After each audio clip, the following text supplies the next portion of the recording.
আসসালামু আলাইকুম সবাইকে। আমি আফিফ, পড়াশোনা করছি সাস্টে সিএসসি ডিপার্টমেন্টে। আজকে আমরা তোমাদের সাথে আলোচনা করব রসায়ন দ্বিতীয় পত্রের চতুর্থ অধ্যায় তড়িৎ রসায়ন নিয়ে।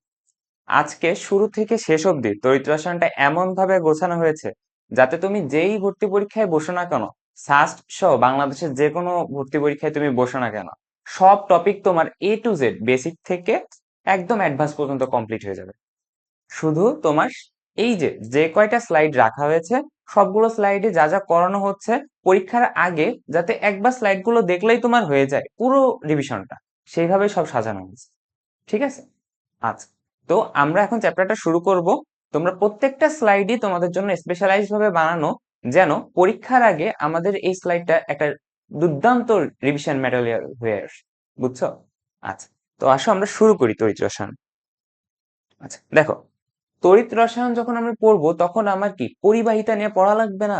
যে কোনো একটা পদার্থ, ওইটাই তোমার পরিবহন হচ্ছে কি হচ্ছে না, বা কেমন কেমন টাইপে ভাগ করা যায়, এগুলো নিয়েই তো আমার জানা লাগবে। বইয়ের শুরুতে মোটা দাগে দেখবা এগুলো নিয়ে আলোচনা করা হয়েছে। ঠিক আছে, আমরা ওইগুলো একটু হাইলাইট করি। দেখো, পদার্থকে তোমার প্রধানত তুমি তড়িৎ পরিবাহী পদার্থ হিসেবে ভাগ করতে পারো, এবং হচ্ছে অপরিবাহী এবং কুপরিবাহী, টোটাল তিন ভাগে ভাগ করতে পারো। বুঝছো? এখন দেখো তো, আমরা এখানে অপরিবাহীও রেখেছি, আবার কুপরিবাহীও রাখছি। কেন রাখছি? আচ্ছা, এখানে যে অপরিবাহী রাখছি আর কুপরিবাহী রাখছি, এর ভিতরে একটু আলাদা আছে। দেখো, কুপরিবাহী যেটা আছে ওইটা হচ্ছে সামান্য তড়িৎ বিশ্লেষ্য। সামান্য মানে হালকা একটু বিশ্লেষণ ক্ষমতা দেখা যায়। আর যেটা তোমার অপরিবাহী আছে, এর ভিতরে ইন টোটাল কখনোই কখনোই তড়িৎ পরিবহন হবে না। তাহলে এখানে যেটা কুপরিবাহী পড়ছি আমরা, কুপরিবাহী কি হচ্ছে, সামান্য ক্ষেত্র বিশেষে আমার তড়িৎ পরিবহন হইতে পারে। কিন্তু এখানে যেটা আমরা হচ্ছে অপরিবাহী পড়তেছি, এটা আর কি এক কথায় আমরা বলতে পারো ইনসুলেটরের মতো হালকা কাজ করে। বুঝছো? আচ্ছা, এবার দেখো এইটা যেটা বলতেছি, অপরিবাহী যেটা বলতেছি, অপরিবাহীতে তোমার কোনো চান্স নেই যেখানে তোমার বিদ্যুৎ পরিবহন হবে। ঠিক আছে? আচ্ছা, এবার দেখো আমরা তড়িৎ, এখন দেখো অপরিবাহীকে তুমি রাবার, কাঁচ, কাঠ, অধাতু, পেট্রোল, চিনি, গ্লুকোজ, এগুলোতে ভাগ করতে পারতেছো। আর তোমার যেটা আছে কুপরিবাহী, কুপরিবাহীকে তুমি শুধু বিশুদ্ধ পানি, এতটুকু মনে রাখলে এখান থেকে হয়ে যাচ্ছে। আচ্ছা, তড়িৎ পরিবাহীকে তুমি হচ্ছে তড়িৎ পরিবহন পদ্ধতি অনুসারে, আর হচ্ছে তড়িৎ পরিবহন ক্ষমতা, একটা হচ্ছে ক্ষমতার জোরে আগাবে, আর একটা হচ্ছে পদ্ধতি অনুসারে আগাবে। ঠিক আছে, এখন তুমি যদি তড়িৎ পরিবহন পদ্ধতি অনুসারে আগাও, তাহলে তুমি দুইটা টাইপে ভাগ করতে পারবা। ঠিক আছে, একটা হচ্ছে ইলেকট্রনীয় বা ধাতব পরিবাহী। এখন ইলেকট্রনীয় বা ধাতব পরিবাহীতে কোনগুলো থাকবে? ধাতু। তাহলে দেখো, সমস্ত ধাতু, গ্রাফাইট, কপার, আর হচ্ছে তরল ধাতু, তরল ধাতু কোনটা? Hg। আচ্ছা, এবার আসি আমরা তড়িৎ বিশ্লেষ্য। তড়িৎ পরিবহন অনুসারে আমাদের আরেকটা টাইপ কি আছে? তড়িৎ বিশ্লেষ্য। এখান থেকে প্রশ্ন আসেই, মানে আসে। আচ্ছা, এখন দেখো, এই তড়িৎ বিশ্লেষ্যকে তুমি হচ্ছে তীব্র তড়িৎ বিশ্লেষ্য আর হচ্ছে মৃদু তড়িৎ বিশ্লেষ্য, দুই ভাগে আরেকটা ভাগ আছে তড়িৎ অবিশ্লেষ্য পরিবাহী। ঠিক আছে, তুমি তড়িৎ বিশ্লেষ্যকে টোটাল তিনটা টাইপে ভাগ করতে পারতেছো, একটা তীব্র তড়িৎ, মৃদু তড়িৎ, আর হচ্ছে তড়িৎ অবিশ্লেষ্য। এখন দেখো, এখানে কিছু শক্তিশালী বা তীব্র অ্যাসিডের নাম লেখা আছে। মনে রাখবা, যেগুলো হচ্ছে তীব্র সেগুলোতে শুরুতে শুরুতে তোমার হচ্ছে এইচ থাকে, শুরুতে এইচ থাকে। ঠিক আছে, ব্যতিক্রম আছে। ব্যতিক্রম আছে কোনটা? আরসি কোলা, মানে তুমি কোকের সংকেত যেটা হচ্ছে H2CO3, এর শুরুতে কিন্তু H2 আছে, কিন্তু এইটা কি, এটা তীব্র তড়িৎ বিশ্লেষণ না। আবার তুমি এখানে H2 S এর সি এর বদলে তুমি যদি এখানে এস পরিকল্পনা করে দাও, এই দুইটা, জাস্ট এই দুইটা যদি মনে রাখো, এই দুইটা বাদে যাদের যাদের শুরুতে হাইড্রোজেন থাকবে, তারা তারা হচ্ছে আমাদের তীব্র তড়িৎ পরিবাহী। আচ্ছা, তীব্র তড়িৎ বিশ্লেষ্য পরিবাহীতে দেখো, শক্তিশালী বা তীব্র অ্যাসিড, দেখো এইটা শুরুতেও হাইড্রোজেন এইচ, শুরুতে শুরুতে এইচ, শুরুতে এইচ, শুরুতে এইচ, শুরুতে এইচ, শুরুতে এইচ। আর শক্তিশালী তীব্র ক্ষার, গ্রুপ এক, গ্রুপ এক এবং গ্রুপ দুই, দেখো শক্তিশালী বা তীব্র ক্ষার গ্রুপ এক অথবা গ্রুপ দুই এর সকল ক্ষার, যেমন NaOH, sodium hydroxide, potassium hydroxide, এবং গ্রুপ 2 এর সাথে তোমার যে সকল ক্ষার সম্ভব, এরা আমাদের কি, এরা হচ্ছে আমাদের শক্তিশালী বা তীব্র ক্ষার গ্রুপ। এরা আমাদের হচ্ছে তীব্র তড়িৎ বিশ্লেষ্য। ঠিক আছে, আচ্ছা। এবার দেখো প্রায় সকল ধরনের লবণ, আমরা যে সকল লবণের নাম জানি সেগুলো হচ্ছে আমাদের, বা যেগুলো দেখছি হরহামেশা আমাদের সামনে পড়ে বই রিডিং পড়তে গেলে বা কোথাও, তাহলে সেইগুলো হচ্ছে আমাদের তীব্র তড়িৎ বিশ্লেষ্য। এখানে দেখো তুমি NaCl চিনো, KCl চিনো, KNO3 চিনো, K2SO4 চিনো, Na2SO4 চিনো। এই চেনা লবণ যেগুলো সেগুলো কি আমার তীব্র তড়িৎ বিশ্লেষ্য, তাই তো? আচ্ছা, এবার দেখো মৃদু তড়িৎ বিশ্লেষ্য। মৃদু তড়িৎ বিশ্লেষ্যে দেখো, যদি তোমার তীব্র তড়িৎ বিশ্লেষ্যে শুরুতে হাইড্রোজেন থাকে, তাহলে মৃদু তড়িৎ বিশ্লেষ্যে আমার হচ্ছে শেষে হাইড্রোজেন থাকবে। কোথায় থাকবে? শেষে। তাহলে দেখো তো, এই দেখো, এইটা কি সি বলো এইচ, এইটা হচ্ছে আমার মূলক সি ডবল এইচ, এটা হচ্ছে আমার মূলক। এখন এই মূলকের লাস্টে আছে হাইড্রোজেন, এইচ শুরুতে আছে, ওইটা আমি আমলে নিব না, কারণ আমার মেইন ফ্যাক্টরটা এখানে সি ডবল এইচ। দেখো লাস্টে আছে, দেখো লাস্টে আছে হাইড্রোজেন, দেখো লাস্টে আছে হাইড্রোজেন। যাদের শেষে হাইড্রোজেন থাকবে, যাদের শেষে হাইড্রোজেন থাকবে তারা কি, তারা হচ্ছে আমার মৃদু তড়িৎ বিশ্লেষ্য। কার্বনিক অ্যাসিড, দেখো এখানে বললাম না, এই দুইটা, এই দুই বান্দার শুরুতে আমার হাইড্রোজেন থাকে, কিন্তু এই দুইটা বান্দা আমার কখনো কি হয় না, তীব্র তড়িৎ বিশ্লেষ্য হয় না। তাহলে এখানে কি হয়ে যাচ্ছে, H2CO3 আর H2SO4। দেখ, দুর্বল ক্ষার অ্যামোনিয়া বা অ্যামোনিয়াম হাইড্রোক্সাইড, দুইটা মনে রাখতে কি খুব কষ্ট হবে, অ্যামোনিয়া, অ্যামোনিয়াম হাইড্রোক্সাইড, এই দুইটা কি মৃদু তড়িৎ বিশ্লেষ্য।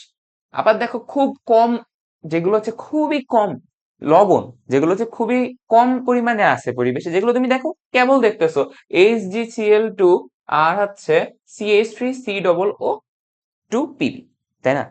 এগুলোকে আমরা হরহামেশা দেখি, তার মানে আমরা যে সকল লবণ হরহামেশা দেখি তারা হচ্ছে তীব্র তড়িৎ বিশ্লেষ্য।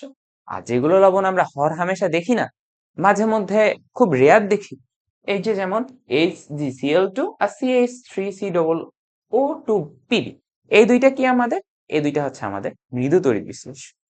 ঠিক আছে, আচ্ছা। আবার দেখো তো, এই যে তীব্র তড়িৎ, এই তড়িৎ বিশ্লেষ্যকে আরেকটা ভাগে ভাগ করা হয়েছে তড়িৎ অবিশ্লেষ্য পরিবাহী।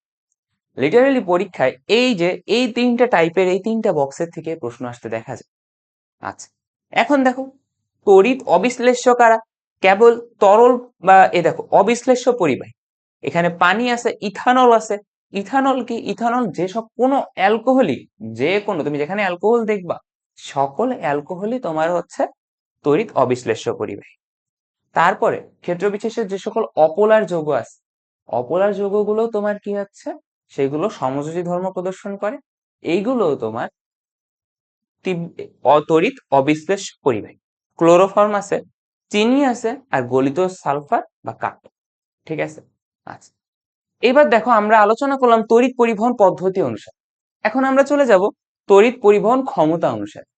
তড়িৎ পরিবহন ক্ষমতা অনুসারে সুপার কন্ডাক্টর যেগুলো আছে, যেগুলো সংকর ধাতু, অনেকগুলো ধাতুর মিশ্রণে তৈরি হয়ে থাকে, নাইবেরিয়াম, জার্মিয়াম, এইগুলো দেখো, এইগুলোর মিশ্রণে বইতে একটা উদাহরণ আছে, ইট্রিয়াম, বেরিয়াম, কপার অক্সাইড, তাই তো?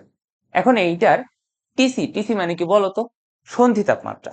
সন্ধি তাপমাত্রা কোনটা, যে তাপমাত্রায় যে কোনো একটা মৌল বা পরমাণু যে কোনো দুইটা স্টেটে, একই সাথে দুইটা স্টেটে থাকতে পারে।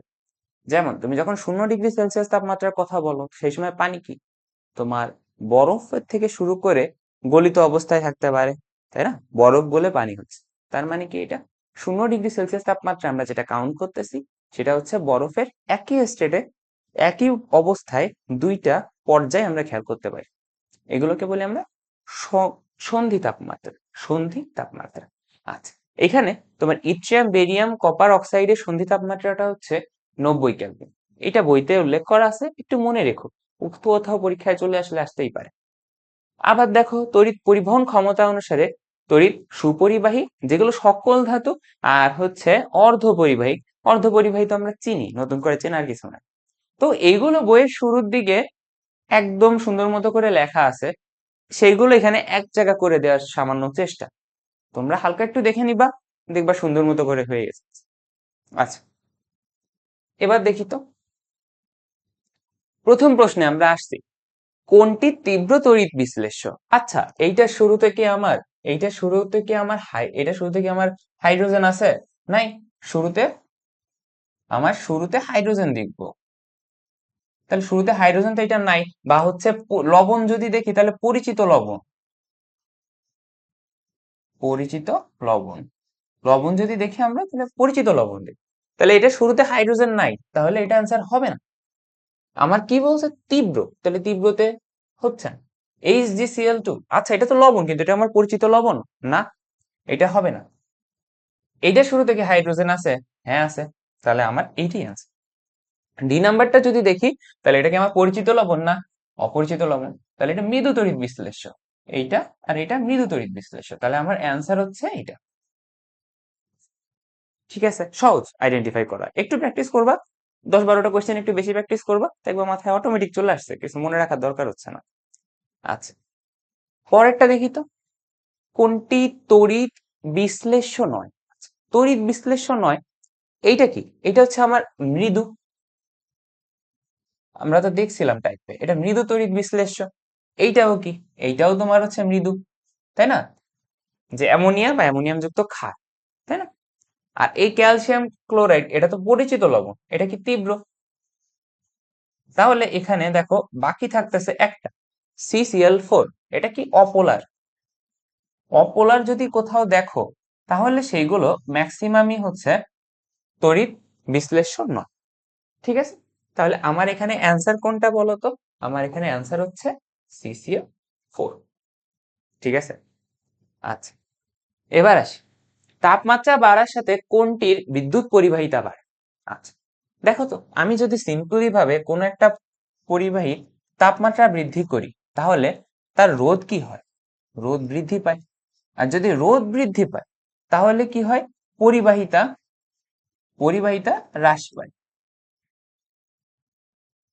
পরিবাহিতা হ্রাস পায়, কারণ যত বেশি রোধ হবে তত পরিবহন ক্ষমতা তো কমবে।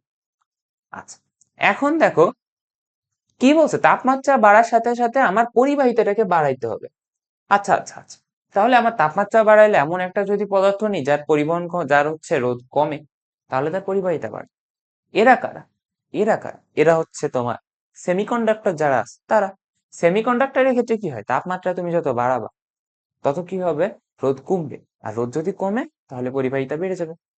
তাহলে তুমি এখানে তাপমাত্রা যদি বৃদ্ধি করে দাও তাহলে রোধ হচ্ছে কমে যাবে, আর রোধ যদি কমে যায় তাহলে পরিবাহিতা বেড়ে যাবে।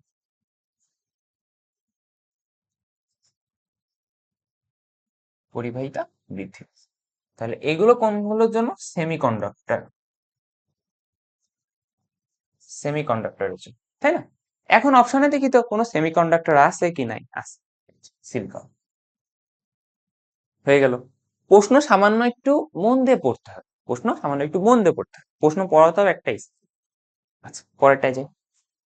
আচ্ছা দেখো, এই বিগত যে টাইপটা দেখাইলাম ওই টাইপের ভিতরে তোমার বা আশেপাশে থেকেই তোমার কোশ্চেন আসে। ওই ছকটা পড়লে আমি মনে করতেছি কোথাও আটকাবে না, ওই ছকটা পড়লে তুমি যদি ভালো করে একটু পড়ো তাহলে দেখবা তুমি যেখান থেকে আশেপাশে চিপা চুপা থেকে প্রশ্ন আসুক তুমি পারবাই পারবা।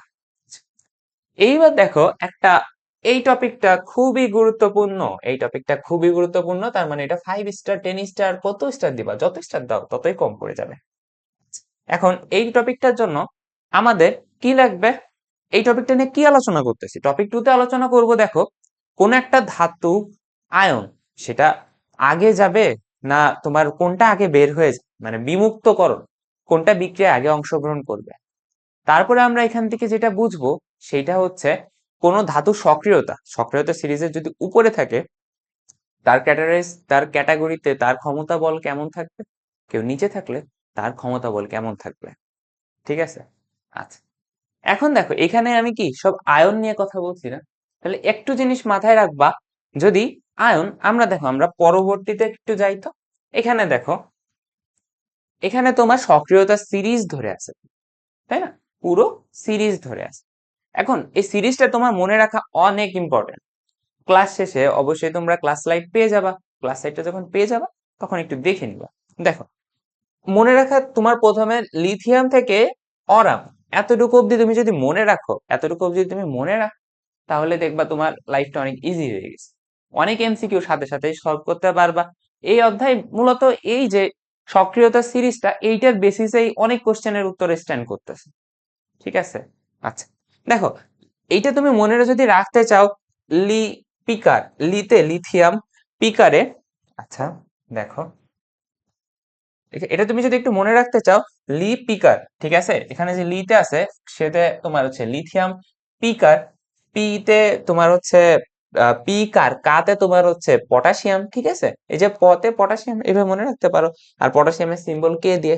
আচ্ছা তারপরে বে, লিপিকার বেস্টি, আচ্ছা বেতে বেরিলিয়াম, আর স্টিতে স্ট্রনশিয়াম। তারপরে কি আছে, ক্যামেলিয়া নতুন ম্যাকগাইভার, ক্যামেলিয়াতে ক্যাতে ক্যালসিয়াম, নতুনে Na মানে কি সোডিয়াম, ম্যাকগাইভারে ম্যাগনেসিয়াম, এলেতে অ্যালুমিনিয়াম, মতে ম্যাঙ্গানিজ, জনুতে জিঙ্ক, ছেড়েতে ক্রোমিয়াম, ফেলে কপার, ক্যান্ডিতে ক্যাডমিয়াম, চকলেটে কোবাল্ট, নিকেলে নিয়েতে নিকেল, আর কি আছে, সোনাতে এসএন, পাবেতে পিবি, হাইতে হাইড্রোজেন, সুযোগে এসবি, আসেনিতে এএস, বলেতে বিসমাথ, কুলাঙ্গারে কপার, হাজারিতে এইচজি, আজিতে হাজারিতে এইচজি মার্কারি, আজতে এজি, পেছনেতে প্লাটিনিয়াম, পেটাবেতে প্লাটিনিয়াম, আর আমাইতে অরাম। এখানে আছে তোমার লাস্টে আমাই,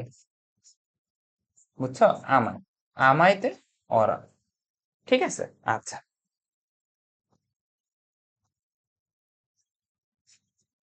আমাই, আমাইতে অরাম, আচ্ছা এখন এখানে যে তোমার হচ্ছে ধাতুর একটা ক্রম দেওয়া হয়েছে, এই ক্রমটা তোমার হচ্ছে ডিলাইট করতেছে কোনটা, ডিলাইট করতেছে একটা বিক্রিয়ায় তোমার এই যে লিথিয়াম আর পটাশিয়ামের কথাই যদি ধরো, যে উপরে থাকবে সে সবাইকে রিপ্লেস করতে পারবে, বা যে নিচের পাবলিকটা আছে সে উপরের পাবলিককে রিপ্লেস করতে পারবে না। কারণ কি, কারণ সে ক্ষমতা বলে অনেক উপরে আছে। কি বলছি বুঝছো তো, যে নিচে আছে সে রিপ্লেসেবল, আর যে উপরে আছে সে ক্ষমতা বলে কি হাই পাওয়ারে আছে। সে নিচে যে পাবলিকটা থাকবে, সে নিচের পাবলিক যারা যারা থাকবে সবাইকে রিপ্লেস করতে পারবে, কিন্তু কিন্তু যে হচ্ছে উপরে আছে তাকে রিপ্লেস করতে পারবে না। এটা হচ্ছে ধাতুর সক্রিয়তা, ঠিক আছে। এখানে একটা জিনিস একটু খেয়াল করো তো, এখানে দেখো লিথিয়াম থেকে শুরু করে তুমি যদি একটু খেয়াল করো, লিথিয়াম থেকে শুরু করে তোমার হচ্ছে নিকেল, লিথিয়াম থেকে শুরু করে তুমি যদি এখানে নিকেল পর্যন্ত খেয়াল করো, এখানে যারা যারা আছে দেখো হাইড্রোজেন তো সবার নিচেই আছে, তাহলে কি এখান থেকে সবাই হাইড্রোজেনের সাথে বিক্রিয়া দিবে। এখন কিছু কিছু ক্রাইটেরিয়া আছে, বুঝছো, একটু জেনে রাখো, কোনো না কোনো ভর্তি পরীক্ষায় কাজে আসতেই পারে, তাই না, জানা তো ক্ষতি না। আচ্ছা তাহলে দেখো এইখানে যেটা নিকেল পর্যন্ত আছে, লিথিয়াম থেকে নিকেল, এরা হাইড্রোজেনের অ্যাকুয়াস অবস্থার সাথে বিক্রিয়া করতে পারে, মানে হাইড্রোজেন তো প্রতিস্থাপন করতে পারবেই, কিন্তু তোমার লিথিয়াম থেকে নিকেল অবধি যারা আছে তারা কি করতে পারতেছে, তারা হচ্ছে তোমার অ্যাকুয়াস অবস্থায় থাকা হাইড্রোজেনকে প্রতিস্থাপন করতে পারে। এবার আর কি আছে আমার, এবার দেখো তুমি যদি এখান থেকে লিথিয়াম থেকে শুরু করে লিথিয়াম থেকে শুরু করে ক্রোমিয়াম পর্যন্ত একটু আসো, এরা কি করতে পারে, গ্যাসীয় অবস্থায়। এখানে কি বলছি, অ্যাকুয়াস, অ্যাকুয়াস মানে তোমার হচ্ছে পানি হবে হবে এমন গলিত অবস্থা, মানে পানি হবে হবে এমন, ঠিক আছে, পুরো লিকুইড হয়ে যায়, পানি হবে হবে, ঠিক আছে, এরকম। আর এখানে কি আছে, দেখো লিথিয়াম থেকে ক্রোমিয়াম যারা আছে এরা তোমার হাইড্রোজেনকে প্রতিস্থাপন করতে পারে যদি তোমার সেখানে গ্যাসীয় স্টেটে সকল হাইড্রোজেনকে প্রতিস্থাপন করতে পারে। বাট অ্যাকুয়াস কি পারবে না, অ্যাকুয়াসকে পারতে গেলে তোমার হচ্ছে FeCdCO আর নিকেল এদের সবার ক্রাইটেরিয়া থাকতে হবে। এখন তুমি যদি বলো লিথিয়াম থেকে নিকেল পর্যন্ত যারা আছে সবাই অ্যাকুয়াসকে প্রতিস্থাপন করতে পারবে, কিন্তু তুমি যদি এখন বলো এই যে ক্রোমিয়ামের নিচের থেকে যারা আছে নিকেল, এরা গ্যাসীয় অবস্থায় যদি পানি থাকে তাদেরকে আবার প্রতিস্থাপন করতে পারবে না, বুঝতে পারছি, আচ্ছা। আর শুরুতে দেখো লিথিয়াম থেকে ক্যালসিয়াম, লিথিয়াম থেকে ক্যালসিয়াম, এই লিথিয়াম থেকে ক্যালসিয়াম যারা আছে তারা একদম লিকুইড পানি, যারা আছে লিকুইড, একদম লিকুইড গলিত, লিকুইড লিকুইড অবস্থায় যারা আছে তাদেরকে তোমার হচ্ছে রিপ্লেস করতে পারে। তাহলে আমার এখানে ইনসামারি কি দাঁড়াইলো, ইনসামারি দাঁড়াইলো হচ্ছে এখানে আমার ধাতুর সক্রিয়তার ক্রম দেওয়া আছে, যে ধাতুটা উপরে থাকবে সে নিচে সবাইকে রিপ্লেস করতে পারবে, কিন্তু যে নিচে থাকবে সে বান্দা কি উপরের কাউকে রিপ্লেস করতে পারবে না। বুঝছো? আচ্ছা, এরপরে আমাদের ফাইন্ডিংসটা কি আছে, যে লিথিয়াম থেকে নিকেল পর্যন্ত যারা আছে তারা কি হাইড্রোজেন যেগুলো অ্যাকুয়াস অবস্থায় আছে তাদেরকে রিপ্লেস করতে পারবে। এখানে যেমন এসিএলটা অ্যাকুয়াস অবস্থায় আছে, তাহলে এদেরকে রিপ্লেস করতে পারতেছে। ঠিক আছে, আবার লিথিয়াম থেকে ক্রোমিয়াম পর্যন্ত যারা আছে এরা হাইড্রোজেনকে প্রতিস্থাপন করতে পারবে, কিন্তু সেই হাইড্রোজেন গুলো গ্যাসীয়। কিন্তু ক্রোমিয়ামের নিচের গুলো যারা আছে, এই যে এফ ই থেকে শুরু করে নিকেল অব্দি, এরা আবার কি যে গ্যাসীয় যেগুলো আছে সেগুলোকে রিপ্লেস করতে পারবে না। দশার সামান্য পরিবর্তন, কত তারতম্য দেখাচ্ছে, দেখছো তো? আচ্ছা, এবার দেখো লিথিয়াম থেকে ক্যালসিয়ামের ভিতরে যারা আছে তারা কি সে লিকুইড হাইড্রোজেন গ্যাসের যে কোনো মৌল, যেমন এখানে লিকুইড পানির উদাহরণ দেওয়া, লিকুইড পানিকে তোমার রিপ্লেসমেন্ট করতে পারবে। ঠিক আছে। আচ্ছা, এইবার এইখান থেকে লিথিয়াম থেকে পটাশিয়াম পর্যন্ত, লিথিয়াম থেকে তুমি ক্যালসিয়াম পর্যন্ত যেগুলো, সেগুলো হচ্ছে অতীব সক্রিয়, আর মধ্যম সক্রিয় ম্যাগনেসিয়াম থেকে তোমার আয়রন অব্দি। ঠিক আছে। আচ্ছা, তাহলে এইগুলোই এখানে আলোচনা করা হয়েছে। আমরা এতক্ষণ ধরে বললাম, হোপফুলি তোমাদের মাথায় চলে গেছে। না গেলে হালকা একটু ব্যাকে আসো, দেখো ভাইয়া এতক্ষণ ধরে যা বলছে রিক্যাপ করে আবার বলতেছে, তাই না? একটু হালকা ব্যাকে আসো, ব্যাকে এসে আবার দেখো, দেখবা বুঝে যাবা। ঠিক আছে। আচ্ছা, এইবার দেখো এইখানে যেটা ছিল, এখানে সব আয়ন ছিল, তাই না? এখন এই আয়ন গুলোর ভিতরে আমি কিভাবে মনে রাখবো? এখানে দেখো যে লিথিয়ামের থেকে শুরু করে এই কপার পর্যন্ত আছে, এইখানে যে আয়ন গুলো ছিল তোমার সেই ধাতব আয়নের যে লিস্টটা ছিল না, লিপিকার, বেস্টি, ম্যাকগাইভার, একদম ওইভাবে সাজা। এখন একটু মনে রাখবা, আয়ন যেখানেই থাকুক, এখানে দেখো এইখানে অ্যানায়ন আছে আর ক্যাটায়ন আছে, অ্যানায়ন আর ক্যাটায়নের ভিতরে যেখানেই থাকুক, যে নিচে থাকবে তার চার্জ মুক্ত হওয়ার প্রবণতা বেশি। এখানে লিখে দেওয়া আছে যে দুটি আয়ন, দুটি মৌলের আয়নের ভিতরে যে আয়নটি নিচে অবস্থিত সে আগে ইলেকট্রন গ্রহণ করে, চার্জ মুক্ত হবে, আগে বিজারিত হবে। ঠিক আছে, এই লাইনটা, এই কথাটা একটু আমলে রাখবা, দেখবা অনেক কাজে। ঠিক আছে। আচ্ছা, তাহলে আমরা এটা দেখলাম। আর এখানে কি আলোচনা করছি?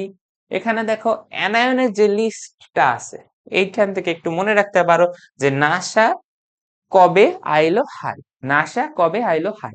নাতে নাইট, নাতে হচ্ছে তোমার NO3-, সাথে সালফেট, কতে ক্লোরিন, বতে ব্রোমিন, আইলোতে আয়োডিন, হাইতে হাইড্রোক্সিল আয়ন। ঠিক আছে। আচ্ছা, এইবার আমরা ধূপধাপ প্রশ্ন সলভে চলে যাই। এবার কি বলছে দেখো তো, চারটা টেস্ট টিউবে নিম্নলিখিত চারটা লবণের বর্ণহীন দ্রবণ রেখে প্রত্যেকটিতে একটি করে তামার পাত ঢোকালে, তামার পাত যদি ঢোকাও তাহলে কোনটা কোনটা দ্রবণটি শেষে নীল হবে? আচ্ছা, তাহলে তামার সংকেতটা কি? তামার সংকেতটা হচ্ছে আমার Cu।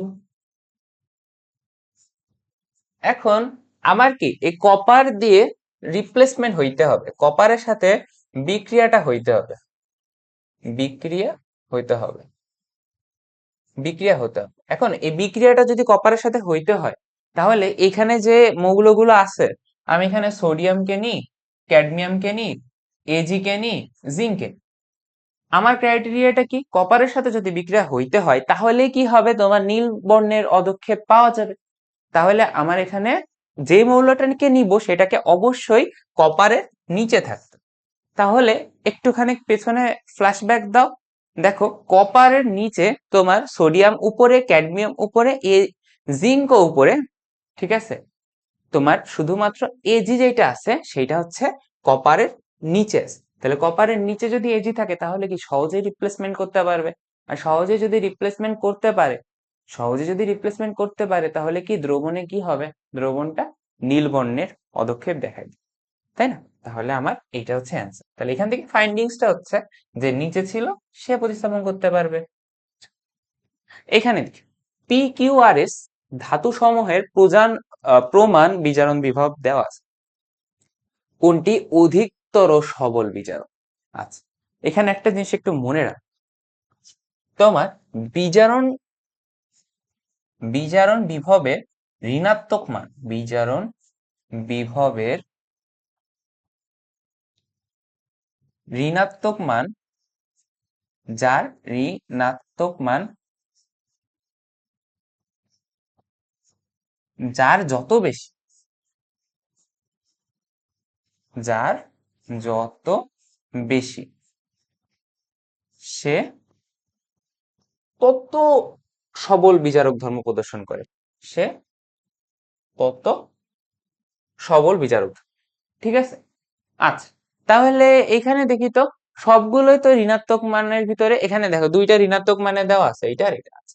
এখন এই ঋণাত্মক মানের ভিতরে কি বলছে, বিজারণ বিভবের ঋণাত্মক মান যার যত বেশি, তাহলে এই দুইটার ভিতরে কার মান সব থেকে বেশি, ঋণাত্মকে। ঋণাত্মকে কার মান সব থেকে বেশি, এই যে 3.05। তাহলে এইটা কি, এইটা হচ্ছে অধিকতর সবল বিচারক। দেখছো, এটা কিন্তু শাস্ত্রে 15-16 সালে আসছে। এইখান থেকে দেখো এই থিওরিটা তুমি হালকা একটু জেনে রাখবা, যে যার ঋণাত্মক মান, যার ঋণাত্মক বিভবের মান অনেক বেশি হবে, কি বলছে, যার ঋণাত্মক বিভবের মান অনেক বেশি হবে সে তত বেশি সবল বিচারক ধর্মী, তাই না? তাই তো, তাহলে এটার অ্যান্সার হচ্ছে পি। এখন তোমার সময় যদি চলে আসে তাহলে তুমি অ্যান্সার করতে পারবা, কিন্তু এই যে এই লাইনটা একটু মাথায় রাখলে সঠিকভাবে অ্যান্সার করে দিয়ে আসতে পারবা। ঠিক আছে, আচ্ছা পরেরটা দেখি। আচ্ছা, এটা কুয়েটে আসছিল, উপরে তথ্য দেওয়া আছে, এখন বলছে বিজারণ ক্ষমতার ক্রম অনুসারে সাজাও।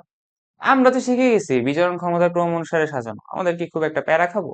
না, খাবো না। বিজারণ ক্ষমতার ক্রম অনুসারে যদি আমাদের সাজাইতে হয় তাহলে কি দেখতে হবে, যার ঋণাত্মক মানটা সব থেকে বেশি। আচ্ছা, এখন দেখো তো একটা জিনিস তোমাদের একটু বলে দেই, একটু বলে দেই। এই দেখো একটা ব্যাটারি, এখন এই ব্যাটারির এই সাইডে যদি আয়ন থাকে, এই সাইডে তোমার যদি আয়ন থাকে, তাহলে সেইটাকে তোমার বিজারণ, এখানে বিজারণ হয়েছে বা বিজারণ বিভব এইটা প্রকাশ পায়। আর এই একটা ব্যাটারি সেলের যদি এই পাশে আয়ন থাকে, তাহলে সেইটা ডিকেট করে, সেখানে তোমার জারণ হয়েছে, জারণ কোনো কিছু একটা হয়েছে। ঠিক আছে, এতটুকু একটু আমরা মনে রাখবো। ঠিক আছে, আর যদি তোমার জারণ থেকে বিজারণে তুমি নিয়ে যাও, কখনো জারণ থেকে তুমি যদি বিজারণে কখনো নিয়ে যাও, তাহলে চেঞ্জটা কোথায় হবে জানো, চেঞ্জটা হবে ওই প্রথমে যদি জারণে পজিটিভে থাকে, তুমি যদি বিজারণে চেঞ্জ করে নিয়ে যাও সেই মৌলটার জন্য, তাহলে সেটা জাস্ট চিহ্নটা চেঞ্জ হয়ে যাবে, চিহ্নটা চেঞ্জ হয়ে তোমার মাইনাস হয়ে যাবে, এইটা। এখন আমি যদি খেয়াল করি, দেখো এই যে কাটা দেওয়াল, দেওয়ালের বাম সাইডেই তোমার, বাম সাইডে বাম সাইডে বা সাইডে, সবগুলোর বা সাইডেই তোমার কি আছে, তোমার হচ্ছে আয়ন গুলো আছে। তাহলে এখন আমার বিজারণ ক্ষমতার ক্রম অনুসারে যদি সাজাইতে চাই, তাহলে আমার কাকে ধরতে হবে, সেটাকে ধরতে হবে যার আগে ঋণাত্মক মানটা, সবার তো বাম সাইডে আছে কিনা আগে এইটা চেক দিব। হ্যাঁ, সবার বাম সাইডে আছে। এবার আমার কি দেখবো, যে ঋণাত্মক মান কোনটা সব থেকে বেশি, যেটা আগের প্রশ্নের বেসিকে আমরা দেখছি। তাহলে ঋণাত্মক মান কোনটার বেশি দেখো তো, হ্যাঁ এখানে সব থেকে ঋণাত্মক মান বেশি হচ্ছে পটাশিয়াম, তাহলে এখানে পটাশিয়ামের সব থেকে ঋণাত্মক মান বেশি। এবার আসি, এবার ঋণাত্মক মান সব থেকে কার বেশি আছে, ম্যাগনেসিয়ামের আছে, ম্যাগনেসিয়ামের বেশি আছে। আচ্ছা, এইবার কার সব থেকে বেশি আছে, ঋণাত্মক আর একটা জিনিসই আছে, সেইটা হচ্ছে কোনটা আছে, 0.8, ক্রোমিয়াম। তাহলে এর পরেরটা হচ্ছে ক্রোমিয়াম। আচ্ছা, এইবার দেখি তো, আমার এইটা হয়ে গেছে, এইটা হয়ে গেছে, এইটা হয়ে গেছে, আমার বাদ বাকি আছে এজি আর হচ্ছে এইচজি। ঠিক আছে, তাহলে যেই মানটা হচ্ছে কম সেইটা হচ্ছে আমার আগে আসবে। তাহলে 0.80 আর 0.79, এই দুইটার ভিতরে কম কোনটা, 0.79। তাহলে হচ্ছে তোমার এইচজি। আর লাস্টে লাস্টে সব থেকে যেটা বেশি আছে সেইটা পজিটিভে, তাই না? তার মানে এইচজি। তাহলে এখন অপশনের দিকে একটু তাকাই তো। হ্যাঁ, এই যে এটা মিলে গেছে, দেখো এটার সাথে পুরো মিলে গেছে, জাস্ট আমি এটা উল্টা করে লিখছি। পটাশিয়ামের বেশি, ম্যাগনেসিয়ামের তারপরে বেশি, তারপরে ক্রোমিয়াম, তারপরে হচ্ছে এইচজি, তারপরে হচ্ছে এজ। আমি এখানে ঊর্ধ্বক্রমে লিখছি, এখানে জাস্ট অধক্রমে দেওয়া আছে, তাই না? ক্রম সাজাইতে পারলে আমাদের এতটুকু তো কমন সেন্স আছে যে ঘুরাই নিলেই হয়ে যাবে, এতটুকু বুঝতে পারতেছি। ওকে, তাহলে আমরা এটা বুঝে ফেলেছি। নিচের কোনটি, কোন অক্সাইডটি হাইড্রোজেন গ্যাস দ্বারা বিচারিত করা যাবে? এটা মানে কি, হাইড্রোজেনের সাথে বিক্রিয়া হবে, সাথে বিক্রিয়া হবে। এখন হাইড্রোজেনের সাথে বিক্রিয়ার ক্রাইটেরিয়াটা কি ছিল, যে হাইড্রোজেনের ওই জিনিসটাকে হাইড্রোজেনের নিচে থাকতে হবে। তাহলে এর ভিতরে দেখো তো একমাত্র কপার আছে, কপার তোমার কি হাইড্রোজেনের নিচে অবস্থান করবে, তার মানে হাইড্রোজেন এটাকে সরাইতে পারবে, তার মানে বিক্রিয়াটা হবে। আচ্ছা, ধাতুর সক্রিয়তার ক্রম অনুসারে কোনটা সঠিক নয়? আচ্ছা, প্রথমটা দেখি, লিথিয়াম, হ্যাঁ লিথিয়ামের বেশি, লিথিয়াম লাইকে না। আচ্ছা দেখো তো, আমরা এই ধাতু সক্রিয়তা একটু খেয়াল করবা, লাই কে না এইভাবে আসতেছে। তাহলে দেখো তো, পটাশিয়ামের বেশি, সোডিয়ামের কম, এখানে কি সোডিয়ামের বেশি দেখানো হচ্ছে, তার মানে এইটা। প্রশ্নে কি বলছে, নয়। একটু খেয়াল রাখবো প্রশ্নের শেষে কোথাও নয় লেখা আছে নাকি হয় লেখা আছে। হ্যাঁ, এই নয় আর হয় পরীক্ষায় 6-9 করে দিয়ে যায়। আচ্ছা, তাহলে আমাদের অ্যান্সার হচ্ছে এইটা, এটা ভুল আছে। তড়িৎ বিশ্লেষণের সময় একাধিক আয়ন থাকলে নিচের কোনটা আগের আয়নটি? অ্যানায়নের ক্ষেত্রেও আমাদের কি বলতো, অ্যানায়নের ক্ষেত্রেও যে বান্দাটা নিচে থাকবে, যে বান্দাটা নিচে থাকবে সে আগে চার্জ বিমুক্ত হবে। তাহলে দেখো তো, না সার কোলা ব্যাং, তাই না? আমরা দেখে আসি, ভিজুয়ালাইজই করে আসি, চলো একটু পেছনে, যে না সার কোলা ব্যাং, তাই না? এই যে ব্যাং আইলো হাই, তাহলে কি সবার লাস্টে কি আছে, ব্রোমিন। তাহলে আমার এটার অ্যান্সার কোনটা হইতো, ব্রোমিন, তাই না? যে না সার কোলা ব্যাং, ব্রোমিনটা লাস্টে আছে। আয়নের ক্ষেত্রে যে বান্দাই লাস্টে থাকুক তার কি হবে, তার চার্জ বিমুক্ত ক্ষমতা তত বেশি, সে চার্জ বিমুক্তকরণ আগে দেখাবে। আচ্ছা, পরের টেস্ট, একসঙ্গে অনেকগুলো, এবার আগেরটা কোনটা ছিল অ্যানায়নের, এখন কোনটা ক্যাটায়ন। ক্যাটায়নের সবার লাস্টে কোথা আছে, কোনটা আছে দেখ, লাই কে না কে ম্যাকগাইবার, এলোম যেন ফিরে হায় কুলাঙ্গার আজি, দেখ আমার কোন কোন মৌল আছে, লিথিয়াম তো উপরে আছে, ঠিক আছে, তারপরে হচ্ছে ম্যাঙ্গানিজ। আচ্ছা, আমরা আবার এখানে ফিরে যাই, দেখো লাই, লিথিয়াম উপরে আছে, কে আছে, ম্যাগনেসিয়াম আছে। তাহলে দেখো তো, লিথিয়াম, ক্যালসিয়াম আর হচ্ছে ম্যাগনেসিয়াম, এই তিনটা কি আছে, এই তিনটা তোমার হচ্ছে লিথিয়াম আছে, তারপরে আমার ক্যালসিয়াম, তারপরে হচ্ছে ম্যাগনেসিয়াম, লিথিয়াম ক্যালসিয়াম ম্যাগনেসিয়াম, তাই না? তাহলে দেখো হয়ে গেল। আচ্ছা, লিথিয়াম, ক্যালসিয়াম, ম্যাগনেসিয়াম, ঠিক আছে। তারপরে লাস্টে কি আছে আমার, অ্যালুমিনিয়াম। তাহলে সবার লাস্টে কোনটা আছে আমার সেইটা দেখতে হইতো। প্রথমে লিথিয়াম আছে, ক্যালসিয়াম আছে, তারপরে হচ্ছে ম্যাগনেসিয়াম আছে, আমার লাস্টে কোনটা আছে, অ্যালুমিনিয়াম। তাহলে সবার আগে চার্জ বিমুক্ত কার হবে, অ্যালুমিনিয়ামের হবে। ঠিক আছে, দেখছো তো, ওই ছকটা যদি একটু মাথায় রাখা যায়, সহজেই সহজেই কত সহজেই আমরা এই সকল কোশ্চেন একদম শেষ করে দিয়ে আসতে পারি সঠিক উত্তরের সাথে। ওকে, এখানে নিচের কোন ধাতুটা হাইড্রোজেন এবং H2O এবং HCl থেকে হাইড্রোজেনকে প্রতিস্থাপন করতে পারে না? তার মানে কি আছে, প্রতিস্থাপন করতে পারবে না মানে এটার সাথে বিক্রিয়া দিবেন। তাহলে যে এইগুলা নিচে আছে, যে বান্দাটা এগুলো নিচে আছে, সে কি করবে, সে এগুলো থেকে হাইড্রোজেনকে রিপ্লেস করতে পারবে না। তাহলে এই এদের ভিতর থেকে সবার নিচে, হাইড্রোজেনের থেকে সবার নিচে কি আছে, কপার আছে। তাহলে কপার যদি নিচে থাকে তাহলে কি পারবে, হাইড্রোজেনকে বা HCl কে হাইড্রোজেনকে প্রতিস্থাপন করতে পারবে না। কারণ কি, ওর ক্ষমতা কম, কারণ ও নিচে আছে। আচ্ছা, বসকে তো সরাইতে পারবে না। এইবার দেখো, এই টাইপটা আমাদের একটু ইম্পর্টেন্ট, আমরা একটু বুঝার চেষ্টা করব, আমার কথা মন দিয়ে শুনবা, আশা করি বুঝতে পারবে। তোমার যদি তড়িৎ পরিবহন হয়, ঠিক আছে, কোথাও যদি ইলেকট্রিসিটির আদান প্রদান হয়, ইলেকট্রনের আদান প্রদান হয়, তখন দ্রবণে আমার কি কি ঘটনা ঘটে, এটা আমরা একটু বোঝার চেষ্টা করব। প্রথমে আছে কি, গলিত NaCl। আচ্ছা, গলিত NaCl এর ভিতরে কিন্তু কোনো পানি নেই, গলিত NaCl এর ভিতরে কোনো পানি থাকবে না। এখন পানি যদি না থাকে তাহলে তোমার দুইটা জিনিসেরই অবস্থান দেখা যাবে, একটা Na প্লাস আর Cl মাইনাস, তাহলে সেইটা দেখো। আর তড়িৎদ্বার কোনটা, তড়িৎদ্বার হচ্ছে আমার প্লাটিনিয়াম তড়িৎদ্বার। তাহলে দ্রবণে ক্যাটায়ন দেখা যাবে আর এখানে অ্যানায়ন দেখা যাবে, তাই না? আর অ্যানায়নটা, এই দ্রবণের Na প্লাসটা এখানে তোমার Na আকারে থাকতে পারে, আর ক্লোরিনটা ক্লোরিন গ্যাস আকারে বিমুক্ত হইতে পারে। এইবার আসো তো লঘু। এখন তুমি যখন লঘুর কথা বলতেছো তখন কি হইতেছে জানো, লঘুতে তোমার পানি আসা কেবল শুরু হয়েছে। লঘুতে পানি আসা কেবল শুরু হয়েছে, কিন্তু পুরোপুরি একদম অতিমাত্রায় পানি। ঠিক আছে, আচ্ছা। তাহলে দেখো এখানে লঘু যেটা আছে, লঘু দ্রবণ, এই লঘু দ্রবণে H প্লাস আর Na প্লাস, এই লঘু দ্রবণে আমার কি আছে? আমি যদি এখানে হালকা করে একটু দেখাই যে NaCl আর হচ্ছে তুমি H2O, তাই না? লঘু মানে হালকা করে আসা শুরু করছে, তাহলে NaCl এ কি আছে? Na plus Cl minus H plus OH minus. তাহলে দেখো তো আমার ক্যাটায়ন কোনগুলো আছে? Na plus comma H plus, আর অ্যানায়ন আছে হচ্ছে Cl minus comma OH minus, তাই না? এইভাবেই আসতেছে। এখন এখানে যে লঘু আছে H প্লাস আর Na প্লাস, এই দুইটার ভিতরে বলো তো কে আগে অবমুক্তকরণ হবে, কে আগে বের হবে? যে ক্যাটায়নের লিস্টটা দেখতেছিলাম যে নিচে ছিল, সে আগে বের হয়ে যাবে, তাই না? তাহলে সোডিয়াম আর প্লাস আর হাইড্রোজেন প্লাস, এই দুইটার ভিতরে কে আগে বের হয়ে যাবে? হাইড্রোজেন আগে বের হয়ে যাবে। তাহলে হাইড্রোজেন এখান থেকে যদি বের হয়ে যায়, তাহলে এখানে হাইড্রোজেন গ্যাস আকারে তোমার ক্যাটায়ন হিসেবে বিমুক্তকরণ হবে, বিমুক্তকরণ ঘটবে। ঠিক আছে, ক্যাথোডে তোমার হচ্ছে হাইড্রোজেন গ্যাস আকারে ওটা বিমুক্তকরণ ঘটে যায়।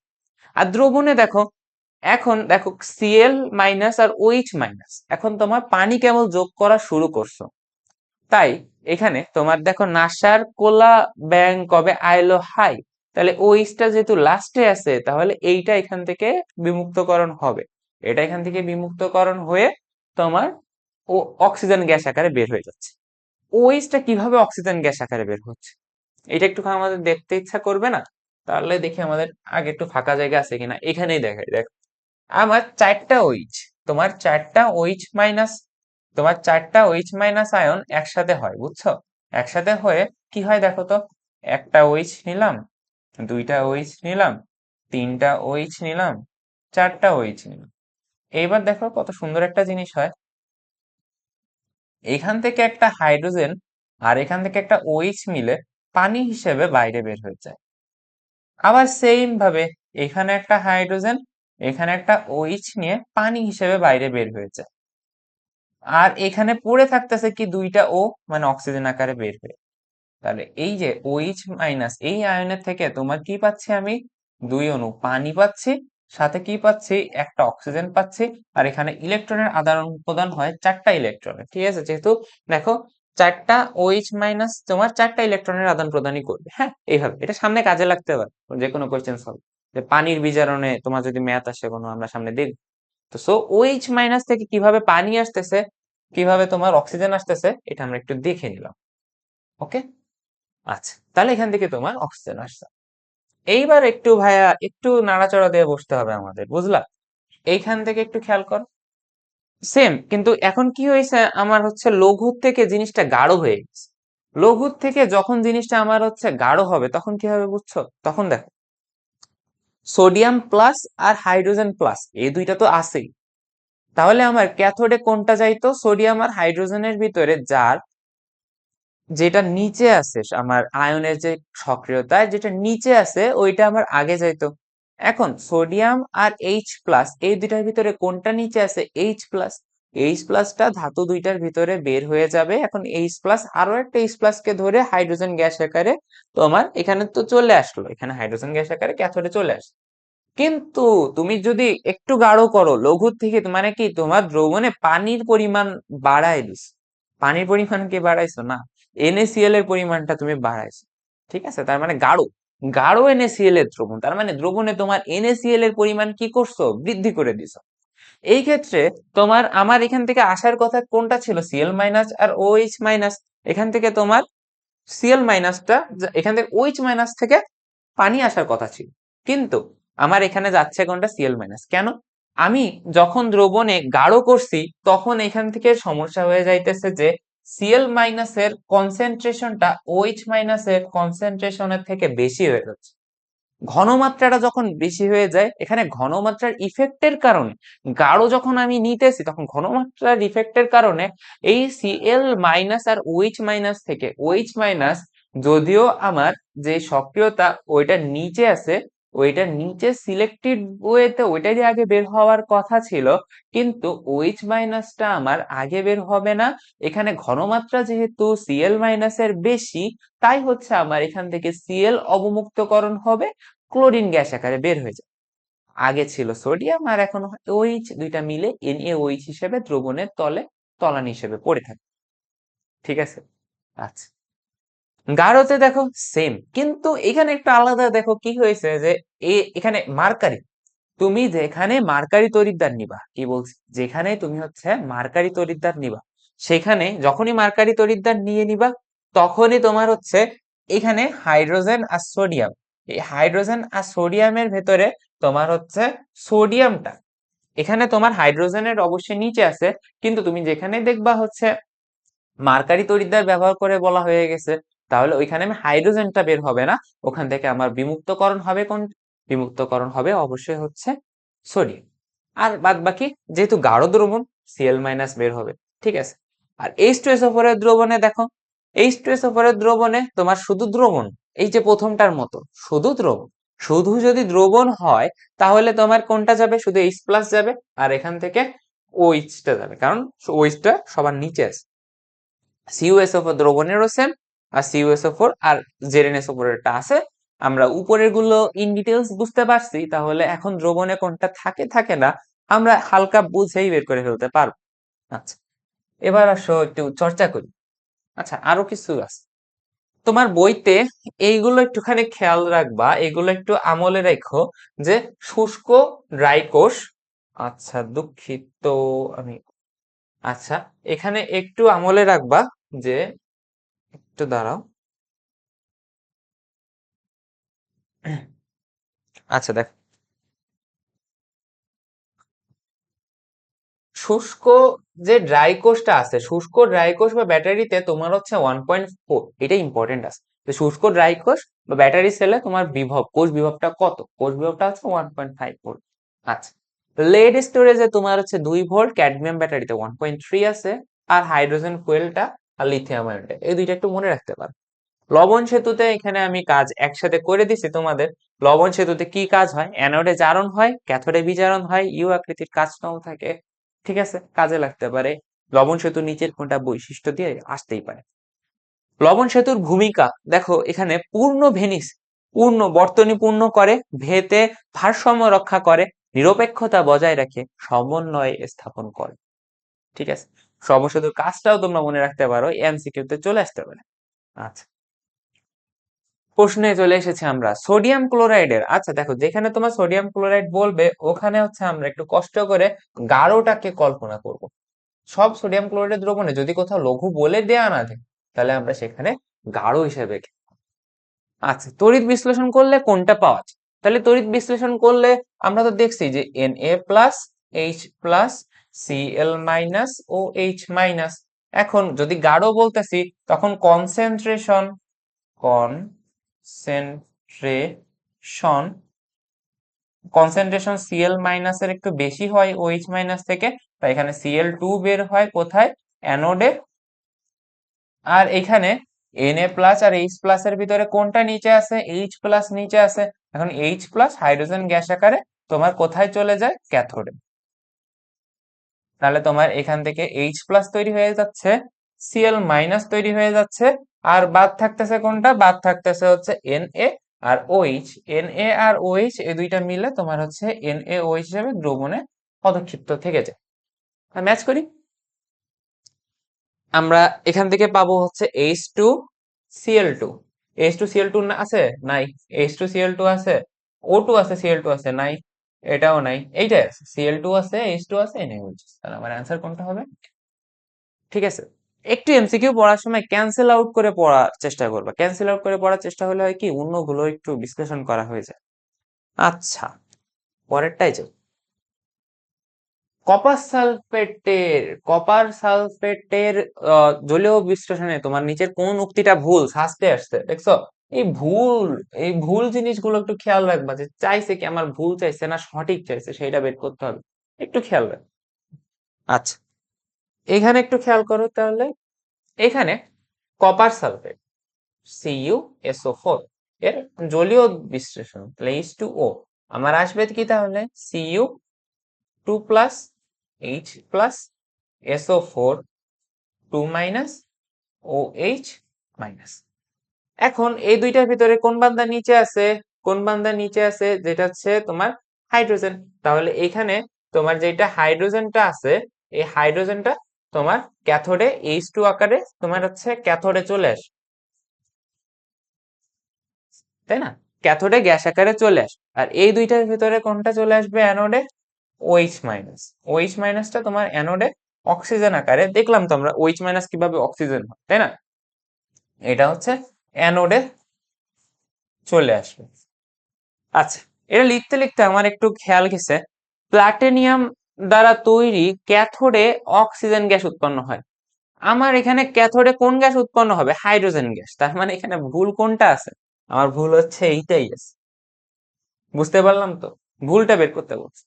কোথাও কোনো কিছু চাইলে কোথায় কোনটা তৈরি হচ্ছে ধুপধাপ করে আমরা একটু আয়নে ভেঙে ফেলবো, দেন সক্রিয়তার যেই অর্ডারটা ছিল আয়নের, অ্যানায়নের আর ক্যাটায়নের, ওইটা একটু খেয়াল করবো, তাহলে হয়ে যাইতেছে। আচ্ছা, পরেরটা আসি তো। সোডিয়াম ক্লোরাইডের তড়িৎ বিশ্লেষণ করলে অবশ্যই এটা কোনটা হবে আমার হচ্ছে গাঢ়। তাহলে করলে উৎপাদিত হয় কোনটা? আমার ক্যাথোডে সোডিয়াম উৎপন্ন হয় না, ক্যাথোডে হচ্ছে হাইড্রোজেন গ্যাস। ক্যাথোডে হচ্ছে হাইড্রোজেন গ্যাস, এইটা একটাই আছে, ক্যাথোডে হাইড্রোজেন গ্যাস, অ্যানোডে হচ্ছে অক্সিজেন গ্যাস। তাহলে বুঝতে পারছি সোডিয়াম ক্লোরাইডে তোমার যদি জলীয় বস্তু বিশ্লেষণে তড়িৎ পরিবহন করি তাহলে হচ্ছে আমার কোথায় কোনটা উৎপন্ন হবে, এগুলো কিন্তু ভালোই আসতেছে। তাহলে ওই ছকটা বোঝাটা আমার জন্য কত ইম্পর্টেন্ট ছিল। ধুপধাপ মুখস্থ করে না দেখায়, যেখানে আমাদের যতটুকু বোঝা লাগবে ততটুকু একটু বোঝার চেষ্টা করো, সামনে অনেক কাজে। ঠিক আছে, ওকে। তারপরে দেখো তো, এটা বুয়েটে আসছিল, কি বলছে? কোনো গ্যাস উৎপন্ন, পটাশিয়াম নাইট্রেটের জলীয় দ্রবণে, তাহলে দেখো পটাশিয়াম নাইট্রেট এর জলীয় দ্রবণ নিলাম, জলীয় দ্রবণ। এখন এখানে থাকবে কি K+H+, OH-, NO3-। এখন দেখো তো, এর দুইটার ভিতরে কোন বান্দা নিচে আছে? H+, তার মানে এটা এখান থেকে আমার হাইড্রোজেন গ্যাস আকারে বের হয়ে যাবে। আর এই দুইটার ভিতরে কোন বান্দা নিচে আছে? OH-। আর আমরা একটু আগে ব্যাখ্যা করছি OH- মানে কি? অক্সিজেন। তাহলে কোন দুইটা গ্যাস উৎপন্ন হবে? Hydrogen, oxygen. সহজ হিসাব, একদম সহজ, তাই তো? আচ্ছা, NaCl এর জলীয় দ্রবণের তড়িৎ বিশ্লেষণে কোনটা উৎপন্ন হয় না? কোনটা উৎপন্ন হয় না? ক্লোরিন উৎপন্ন হয়, এটাও উৎপন্ন হয়, কিন্তু সোডিয়াম কি শুধু উৎপন্ন হয়? কোথাও হয় না, তার মানে এইটা। ওকে, এইবার আমরা টপিক 4-এ চলে আসছি, যেখানে হচ্ছে আমরা ফ্যারাডের প্রথম সূত্র দেখব এবং দ্বিতীয় সূত্রটা একটু দেখব। বইতে দেখবা ফ্যারাডের প্রথম সূত্র দিয়ে উম, দেওয়া আছে, দ্বিতীয় সূত্রটা দেওয়া আছে। বিবৃতি নিজের কোনটা ফ্যারাডের প্রথম সূত্রের বিবৃতি, বা একটা বিবৃতি দিয়ে বললো এটা ফ্যারাডের কোন সূত্রের বিবৃতি আসতে পারে। আর একটা জিনিস কি, তোমরা দেখবা যে ফ্যারাডের প্রথম সূত্র দিয়ে সবখানে ম্যাথ আসে, প্রথম সূত্র দিয়ে সবখানে ম্যাথ আসতেছে, কিন্তু ফ্যারাডের যেটা দ্বিতীয় সূত্র আছে ওখান থেকে ম্যাথ আসতে খুব কম দেখা যায়। ঠিক আছে, ভাইয়া কি করছি, তোমার হচ্ছে সিকিউরিটি কোশ্চেন ব্যাংকটা দেখছি, এখনো ভার্সিটিতে আসতে পারে না, আসি নাই, কিন্তু দ্বিতীয় সূত্র তো বইতে আছে, আসবে না এমন কি কোনো কথা আছে? আমরা প্রস্তুতি নিচ্ছি বাংলাদেশে যেখানেই বসি, আমার সাধ্যের মধ্যে যেই সকল বিশ্ববিদ্যালয় আছে আমরা ডোমিনেট করে স্থান নিজের নিয়ে আসি। এখন দ্বিতীয় সূত্র থেকে আমি একটা অঙ্ক নিয়ে আসছি, তোমার হচ্ছে আইওটিতে আসছিল, হাতে কলমে করা যায়। হাতে কলমে যদি করা যায় তাহলে ভার্সিটিতে তো আসতেই পারে, তাই না? সাস্টেও তো চলে আসতে পারে, এখানে ক্যালকুলেটরও আছে। আমরা সবকিছু রাখার চেষ্টা করছি। তোমরা শুরু থেকে শেষ পর্যন্ত একটু স্লাইডে যা যা করানো হচ্ছে মন দিয়ে দেখো, পরীক্ষার আগে জাস্ট স্লাইডটা পড়লেই হয়ে যায়। ফ্যারাডের প্রথম সূত্রতে দেখো সবখানেই আছে যে দ্রবণে গলিত অবস্থায় তড়িৎ বিশ্লেষণের মধ্যে দিয়ে তড়িৎ চালনা যদি করা হয়, প্রতি তড়িৎ দ্বারে উৎপন্ন বা দ্রবীভূত পদার্থের গ্রামে প্রকাশিত ভর, গ্রামে প্রকাশিত ভর তড়িৎ বিশ্লেষ্যের মধ্যে দিয়ে প্রবাহিত চার্জের সমানুপাতিক। তাহলে গ্রামে প্রকাশিত ভর বলছে প্রথমটাকে W is proportional to Q, গ্রামে প্রকাশিত ভর যেটা, ওইটা হচ্ছে তোমার চার্জের সমানুপাতিক। এখানে একটা জেড আনা হয়েছে, সে জেডটা হচ্ছে রাসায়নিক তুল্যাঙ্ক। এই সমান চিহ্নটাকে তোলার জন্য আমার এখানে রাসায়নিক তুল্যাঙ্ককে নিয়ে আসছি। আর কিউ সমান সমান আইটি লেখা যাইতেছে। হ্যাঁ, রাসায়নিক তুল্যাঙ্কের একক হচ্ছে গ্রাম পার কুলম। কারণ কি দেখো তো, Z is equal to W by Q, W by Q, আর ডাব্লিউ কি গ্রাম, আর পার কুলম্বে চলে গেল। আচ্ছা, এইবার রাসায়নিক তুল্যাঙ্ক তোমার যদি কোথাও বের করতে দেয়, বের করতে আসে জেড সমান সমান এম ভাগ ই এর, এমটা হচ্ছে গ্রাম এককে ভর, ইটা হচ্ছে তুল্য সংখ্যা, তুল্য সংখ্যা, আর এফটা হচ্ছে তোমার ফ্যারাডেতে 96,500। এক কুলম্ব কত ফ্যারাডে, ফ্যারাডেতে তোমার হচ্ছে তড়িতের যে এককটা আছে। ঠিক আছে, আচ্ছা, বুঝলাম তো। এইবার দেখো দ্বিতীয় সূত্রতে কি বলছে।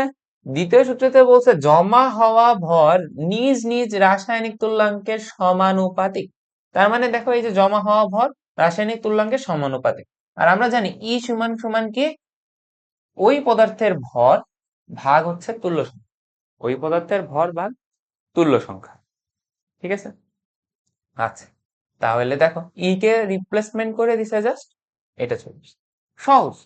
ঠিক আছে, একটার সাথে তুল্যাঙ্কের রাসায়নিক তুল্যাঙ্কের সম্পর্ক নিয়ে কথাবার্তা বলছে, আরেকটার সাথে কি নিয়ে কথাবার্তা বলছে, আরেকটার সাথে যে তড়িৎ, যে চার্জ, যে উৎপন্ন যে ভর, সেটা চার্জের সমানুপাতিক, এইটা নিয়ে কথাবার্তা বলছে।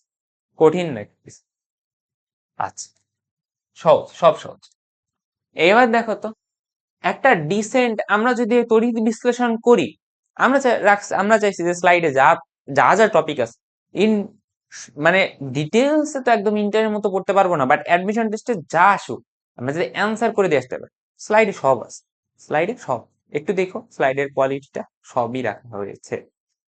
এখন আমরা যদি কোথাও তড়িৎ বিশ্লেষণ শুরু করি, ঠিক আছে, সেখানে কোথাও যদি তোমার দেখতেছি যে তড়িৎ পরিবহন হচ্ছে, কোথাও যদি তড়িৎ পরিবহন হয়, তাহলে তোমার কি বলতো, তড়িৎ পরিবহন যদি হয় তাহলে মোল সংখ্যা, শুরুতে যে মোল সংখ্যাটা ছিল ওইটা একটা রিসেন্ট টাইম যাওয়ার পরে কমে যাবে না? ওই সেম লেভেলে তো তড়িৎ পরিবহন হবে না? হবে, হবে। একটা সময় যখন সময় যে পরিমাণে মোল সংখ্যা তৈরি হয়েছিল, সে পরিমাণটা কমে যাবে না কিছু সময় পরে? সেই সেই পরিমাণ মোল সংখ্যা কি থাকবে? থাকবে না।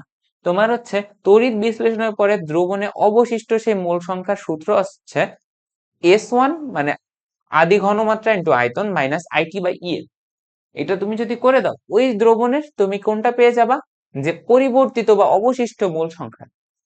আর দেখো, অবশিষ্ট দ্রবণের ওই তড়িৎ বিশ্লেষণ বা দ্রবণের ঘনমাত্রাটা তুমি যদি বের করতে চাও, জাস্ট এটাকে আমার যে টোটাল আয়তনটা ছিল আয়তনটাতে ভাগ করে দিলেই হয়ে যাচ্ছে। সহজ। ঠিক আছে, এটা দক্ষতা রাখা হয়েছে, কিন্তু দক্ষতা তোমাদের খুব একটা ইম্পর্টেন্ট না, লাগবে না, চাইলে দেখে রাখতে। এইটা তোমার হচ্ছে আহ স্বাস্থ্য ইঞ্জিনিয়ারিং প্রযুক্তি বিশ্ববিদ্যালয়, মানে বাংলাদেশের প্রথম বিজ্ঞান ও প্রযুক্তি বিশ্ববিদ্যালয়, তাই না? তাহলে ইঞ্জিনিয়ারিং এর কাতারে তো পড়ে।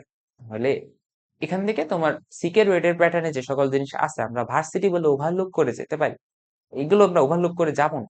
এগুলো কিছু কিছু জিনিস যা সূত্রটা যদি জেনে রাখি, আমাদের কি ক্ষতি আছে? ক্ষতি নেই, সামান্য একটু জেনে রাখলাম, কোথায় লিগে যাবে একটা মার্কের জন্য আমার 100 সিট কোথায় আগায় যাবে তুমিও জানো না, সৃষ্টিকর্তাই জান। তাই নিজের আর্কের ভিতরে যে সীমাবদ্ধতার বাইরে সক্ষমতাগুলো আছে সেগুলোর উপরে কাজ করো, ভালোভাবে সামনে আগে।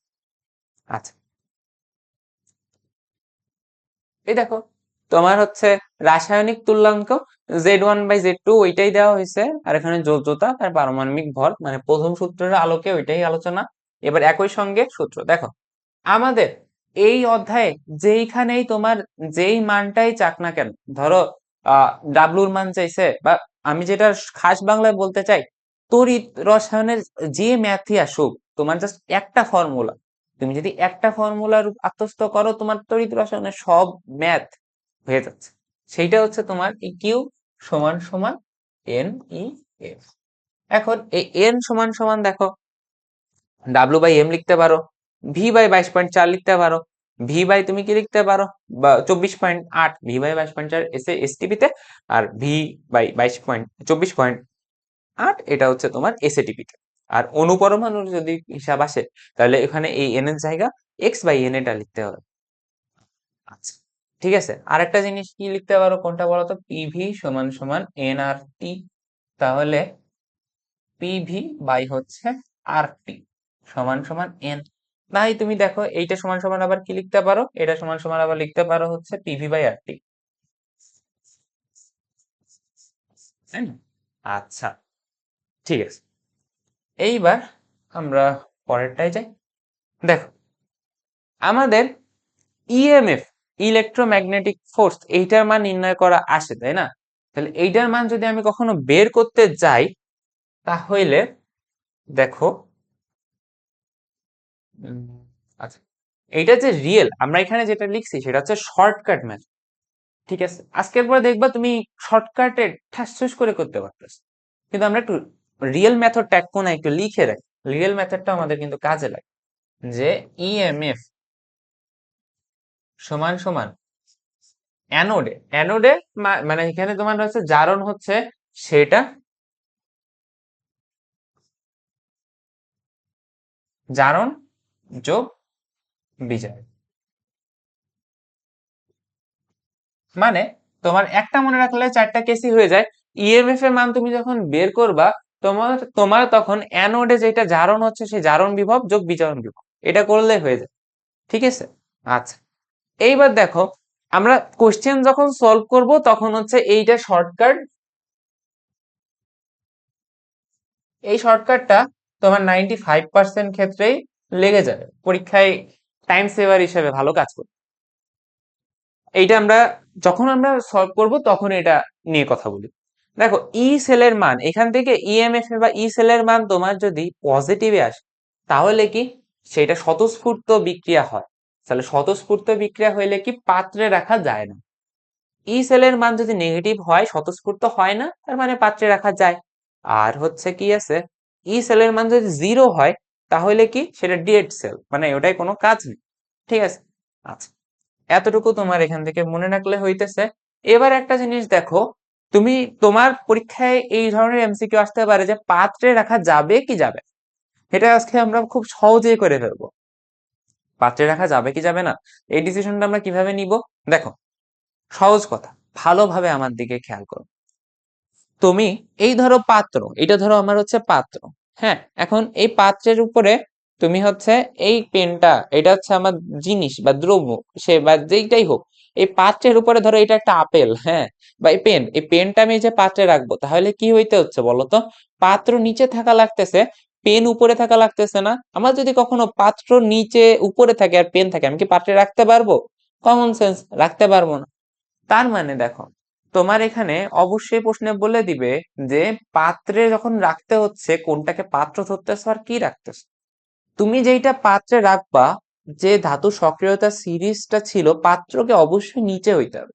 তুমি যদি পাত্র নিচে অবস্থান করে আর যে জিনিসটা তুমি রাখতেছো সেইটা যদি উপরে থাকে সক্রিয়তায়, তাহলে তুমি দ্রবণটা অবশ্যই অবশ্যই পাত্রে রাখতে পারবা। আর যদি তোমার পাত্র উপরে থাকে দ্রবণ নিচে থাকে, যেটা তুমি রাখতে চাচ্ছ, তাহলে তুমি রাখতে পারবা না। তাহলে এইটা যদি আমরা অ্যাপ্লাই করি, তাহলে কোনো অঙ্কের ধরো ই এর মান বের করা লাগবে না, যে ই এর মান বের করব তারপরে প্লাস আসতেছে না নেগেটিভ আসতেছে, দ্যাট বেসিসে আমরা ডিসিশন নিব, অত কাঠঘর পোড়ানো লাগবে না। আমাদের এইটা এখানে লেখা আছে, হ্যাঁ। আচ্ছা, এখানে দেখো এই ম্যাথটা, এখানে আহ এখানে তোমার দেখো জিঙ্ক বা দস্তার পাত্রে এপিএস উপর রাখা যাবে কিনা, যুক্তি দাও। তাহলে এটা রাখার জন্য আমাদের আগে কি ই এর ভ্যালুটা বের করা লাগবে না? যদি আমরা শর্টকাটে ভাবতে না চাই, একটু লং এ দেখি কিভাবে হয়। তাহলে ই এর মানটা যদি বের করি, তাহলে দেখো তোমার ই এর মানটা তুমি যদি কোথাও বের করো, তাহলে দেখো সবসময় বড় মানটা নিবা, যেই ভ্যালুটাই দেওয়া থাকবে ওই ভ্যালুটার বড় মানটা নিবা, আর বিয়োগ দিবা ওটা থেকে ছোট মান যেটা থাকবে সেটা। এটা করলে তোমার ইএমএফ এর ভ্যালুটা বের হয়েছে, ঠিক আছে? তাহলে কোনটা বলছি, বড় মান বিয়োগ ছোট মান, তাহলে এটা কিন্তু অনেক ইম্পর্টেন্ট। এটা এটা একটু মনে রাখো, কারণ ভার্সিটিতে দুইটা ভার্সিটি পর পরই দেখবা এই কোশ্চেনটা কমন।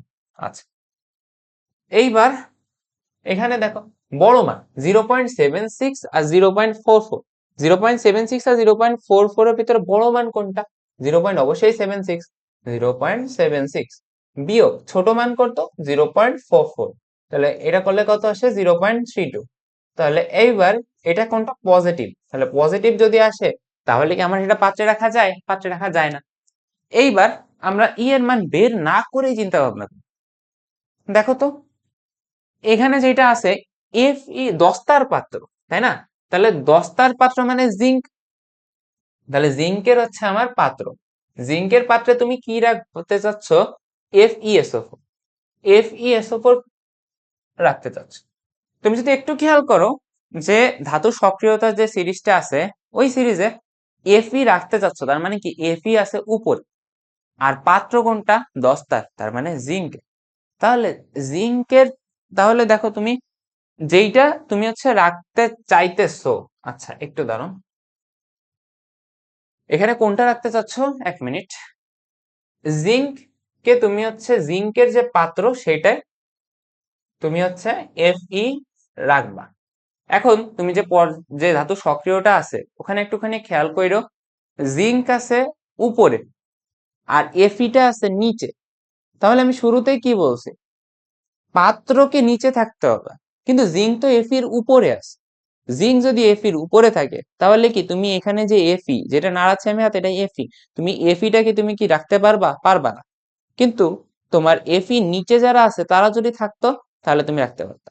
তাহলে আমি এখানে সহজে বুঝতে পারতেছি জিঙ্ক আর Fe, তাহলে জিঙ্ক যদি পাত্র হয় জিঙ্কের পাত্রে FeSO4 রাখা যাবে না, তাই না? তাহলে আমি সহজে রাখা যাবে না, এমসিকিউ তে যদি আসে সহজে একটা ডিসিশন মেক করতে পারতেছি, প্যারা খাইতেছি না। ঠিক আছে? আচ্ছা, এখানে লেখা আছে, তোমরা দেখে নিও স্লাইড। ওকে, এইবার আমাদের যে জিনিসটা আছে সেটা হচ্ছে গিবস এর মুক্ত শক্তির পরিবর্তন। এখানে সংজ্ঞাটা দেওয়া আছে, এইখান থেকে জাস্ট আমাদের এই পোর্শনটা লাগতে পারে। দেখো এইখানে ডেল যে জিটা আছে, জির সাথে ই এর সম্পর্কটা কি? ঋণাত্মক ভাবে না? তাই একটু খেয়াল রাখবা যে গিবসের মুক্ত শক্তির পরিবর্তন তোমার যদি ঋণাত্মক হয় কোর্সটা কি স্বতঃস্ফূর্ত হবে, মানে ই এর যেটা ছিল ই এর ভাইস ভার্সা, ই এর উল্টা। যদি ধনাত্মক হয় তাহলে স্বতঃস্ফূর্ত হবে না। আর যদি তোমার হচ্ছে ডেল জি এর মান 0 হয় তাহলে বিক্রিয়াটা সাম্যাবস্থায় আছে, মিট। ঠিক আছে? এই ই এর সাথে জাস্ট মুক্ত শক্তির পরিবর্তনটা তোমার ভাইস ভার্সাতে আছে, কারণ এখানে একটা ঋণাত্মক আছে। ঠিক আছে, এতটুকু মনে রাখলেই যথেষ্ট। আচ্ছা, এইবার এইবার আমরা প্রবলেম সলভিং এ চলে আসছি। এবার আমরা প্রবলেম সলভিং করি। দেখো প্রথম যেটা আছে, এখন এইটার কি বলছে? যা দেয়া আছে আমার ইএমএফ এর মান বলছে। এখন এটা যদি আমি ইএমএফ এর মান বের করতে চাই তাহলে আমার সিস্টেমটা বড় মান বিয়োগ ছোট মান, ছোট মান। তাহলে দেখো তো এই দুইটার ভিতরে বড় কে? এই দুইটার ভিতরে অবশ্যই বড় হচ্ছে 0.80, মাইনাস ছোট মান কোনটা? -0.76, তার মানে 0.80 প্লাস 0.76, তাই না? তাহলে এটা তুমি যদি করো তাহলে 1.56, পজিটিভ 1.56 চলে আসতেছে, তাই না? তাহলে এখানে হচ্ছে পজিটিভ, দেখো 1.56, এই চান্স সহজেই হয়ে গেল, তাই তো? পরেরটাই যাই। এখানেও কি সেম কাজ চলছে। তাহলে এখানে বড় মান কোনটা? আমার কোনটা করতে হবে? বড় মান বিয়োগ ছোট মান। আচ্ছা, তাহলে এখানে বড় মানটা হচ্ছে -0.44, আর বিয়োগ ছোট মান কোনটা? মাইনাস -0.76, তাহলে আসে কত? -0.44 প্লাস 0.76, তাহলে এটা করলে তোমার আসবে না 0.32। তাহলে পজিটিভ 0.32 কি আছে? আছে। ধুপধাপ করে হয়ে যাচ্ছে না? খুব একটা হিসাব নিকাশের দরকার হচ্ছে না। কিন্তু এই টাইপের এমসিকিউ কি ভার্সিটিতে ভরা একদম আসে, তাই না? আচ্ছা, পরেরটাই যাই। আহ এটা দুইবার এসে গেছে, তাহলে এটার অ্যান্সার তো আমরা জানি 0.32। আচ্ছা, এবার দেখি, দেখো জিঙ্কের তড়িৎ বিভব দেওয়া আছে, আবার আমি এখানে দ্রবণ হিসেবে কোনটা ব্যবহার করতেছি? ZnSO4টাকে ইউজ করি। তাহলে যেই তড়িৎদ্বার সেই জিনিসটাকে যদি আমি ইউজ করি তাহলে তার বিভবটা হবে কোনটা জানো? তাহলে আর একটা বিভব হচ্ছে অলরেডি 0। তাহলে যেই তড়িৎদ্বার, দেখো দ্রবণের তড়িৎদ্বারের ইয়ে কত, তাহলে দেখো আমি এখানে ZnSO4 এর দ্রবণ নিছি আর ওইটারই তোমার হচ্ছে ভ্যালু দেওয়া আছে। তার মানে আমার অ্যান্সার হবে হচ্ছে জিঙ্কের যে জারণ বিভবটা দেওয়া থাকবে সেটাই, বা জিঙ্কের যে বিভবটা দেওয়া থাকবে সেটাই। আমার একটা দেওয়া যদি থাকে কোনো কোশ্চেনে, তাহলে অলরেডি আরেকটা জিরো, শুধু জিঙ্কে আছে, তার মানে যেই বিভবটা জিঙ্কে দেওয়া থাকবে তাহলে Zn দ্রবণে ওইটাই আমার at least end of the day বিভবটা হবে, তার মানে 0.76। আচ্ছা, ড্যানিয়েল সেল আর ড্যানিয়েল সেল কোষে দস্তা ও অ্যাসিডের। আচ্ছা, তাহলে দেখো তো, ড্যানিয়েল সেল কোষে দস্তা ও অ্যাসিডের, অ্যাসিড কোন গ্যাস থাকে, অ্যাসিড থাকে H2SO4। তাহলে ড্যানিয়েল সেলে দস্তা মানে জিঙ্ক, আর হচ্ছে H2SO4, এটা রিয়াকশন তুমি যদি করে দাও তাহলে তোমার কি আসে, ZnSO4, তাই না? তাহলে আমার জাস্ট প্রশ্নটা পড়াতেও ইম্পর্টেন্ট, প্রশ্নটা পড়ে বুঝতে পারতেছি যে দস্তা আছে আর অ্যাসিড H2SO4 যেটা আমার ড্যানিয়েল সেলে থাকে, ওই দুইটা রিয়াকশন করে দিলাম, আমি দেখলাম প্রোডাক্ট হিসেবে আমার কোনটা পেয়েছি, কোনটা থাকে। ওকে, এইবার আমাদের ম্যাথ পোর্শন চলে আসছে। এখন এই ম্যাথ কোশ্চেনে পোর্শনে আমরা প্রত্যেকটাই ট্রাই করব কোনটা বলতো, যে কিউ সমান সমান এন ই এফ, এইটা লিখবো। কিউ সমান সমান এন ই এফ লিখবো, দেন ক্যালকুলেশন শেষ। এখন কোশ্চেনে আমার আইডেন্টিফাই করাটা জরুরি যে কোন কোন ডেটা দেওয়া আছে। একটি দ্রবণে এত অ্যাম্পিয়ার বিদ্যুৎ কারেন্ট দেওয়া আছে, সময় দেওয়া আছে, ডাব্লু দেওয়া আছে, ধাতু এত পরিমাণে আছে, চার্জ চাইছে মানে ই চাইছে। কোশ্চেন এমন মার্কিং করে একটু চেষ্টা করবা, একটু চর্চা করবা। কোশ্চেন তুমি যদি এরকম মার্কিং করে আগাও তাহলে কি হবে বলো তো, কোশ্চেন এমনি তুমি মার্কিং করে যদি আগাও তাহলে কোশ্চেনে কোন ডাটা দেওয়া আছে কোনটা দেওয়া নেই ওইটার মাথায় থিঙ্কিংটা হবে, ওইটার মাথায় থিঙ্কিংটা যত হবে তোমার প্রসেসটাও তত আগাবে, যে এইটার পরে আমি হচ্ছে এইটা ডাটা দেওয়া আছে, আমার কোন সূত্রটায় আমার যেতে হবে, কোন সূত্রটা আমার এলিমিনেট করতে হবে, তাই না? তাহলে কিউ সমান সমান এনইএফ এইটা দিব। এখন আমাদের সাস্টে তো আমাদের সাস্টে কি, আমাদের সাস্টে আছে ক্যালকুলেটর আছে। এখন সাস্টে যদি ক্যালকুলেটর থাকে তাহলে আমরা কি সেখানে ক্যালকুলেটর ইউজ করব? করবো না কেন, অবশ্যই করব। তাহলে আমরা এখানে ক্যালকুলেটরটা রাখলাম। আচ্ছা, কিউ সমান সমান এনইএফ, তাহলে আমার এখানে কি কি ডেটা দেওয়া ছিল, আমার এখানে ডাটা দেওয়া ছিল হচ্ছে, আমার এখানে ডাটা দেওয়া ছিল, ক্যালকুলেটর পরে আনতেছি, আগে আমি ডেটাগুলো লিখি। কিউ সমান সমান আইটি, তাহলে এখানে আই দেওয়া আছে, আছে 0.0403 ইন্টু টি। টি এর ভ্যালু কত ভাই? টি এর ভ্যালু হচ্ছে 1 ঘন্টা, তার মানে 3600, তাই তো?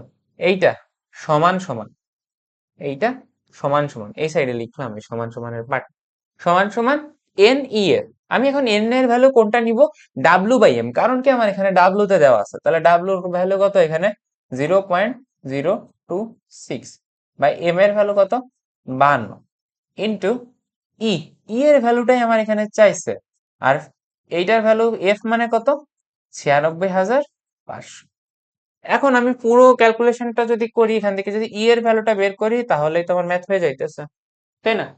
তাহলে এতটুকু তো ক্যালকুলেশন তোমরা পারবা, যে এখানে বক্স, এখানে তোমার হচ্ছে 96,500 আর হচ্ছে ই, সবকিছু দেওয়া আছে, কাটাকাটি করলে বের, তাই না? কিন্তু দেখো এই অঙ্কটা কি আমার করার কি খুব একটা প্রয়োজন আছে? আমার এখানে ধাতুটার ভর দিয়ে দিছে, আর ধাতুর ভর এটা কোনটা, ক্রোমিয়াম। আর ক্রোমিয়াম যেটা আছে ক্রোমিয়ামের আয়ন আসছে Cr3+, ঠিক আছে? ক্রোমিয়ামের আয়ন কোনটা, ক্রোমিয়ামের আয়ন হচ্ছে Cr3+। তার মানে ক্রোমিয়াম তোমার কয়টা ইলেকট্রনের আদান প্রদান করে, ক্রোমিয়াম তোমার 3টা ইলেকট্রনের আদান প্রদান করে। তাহলে ক্রোমিয়াম যদি তোমার 3টা ইলেকট্রনের আদান প্রদান করে তাহলে তোমার হচ্ছে ই এর ভ্যালুটা কত এখানে হয়ে যাবে, ই এর ভ্যালুটা হচ্ছে 3।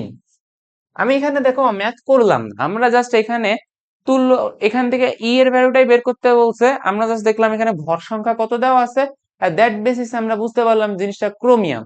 আর তাহলে ক্রোমিয়াম তোমার কি হয়, 3টা ইলেকট্রনের আদান প্রদান করে, 3টা ইলেকট্রনের আদান প্রদান যদি করে তাহলে ই এর মান এখানে কত 3। বুঝে গেলাম, আমার ম্যাথ করার দরকার হইলো না এই ক্ষেত্রে, তাই তো?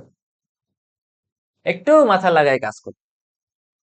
তড়িৎ সারিতে কোথায় জারণ ঘটে? অলওয়েজ, সব সময়, সব সময় তোমার অ্যানোডে, অ্যানোডে জারণ ঘটে, আর ক্যাথোডে বিজারণ ঘটে। সব সময় ক্যাথোডে বিজারণ, অ্যানোডে জারণ আর ক্যাথোডে বিজারণ, ঠিক আছে? আচ্ছা, তাহলে অ্যানোডে কোনটা ঘটবে? জারণ। তাহলে জারণ কোথায়? অ্যানোডে। সহজ। আবার কি হয়েছে? আবার আমার এখানে ম্যাথ। ওকে, তাহলে আমি প্রথমে কি করব? কিউ সমান সমান এন ই এফ।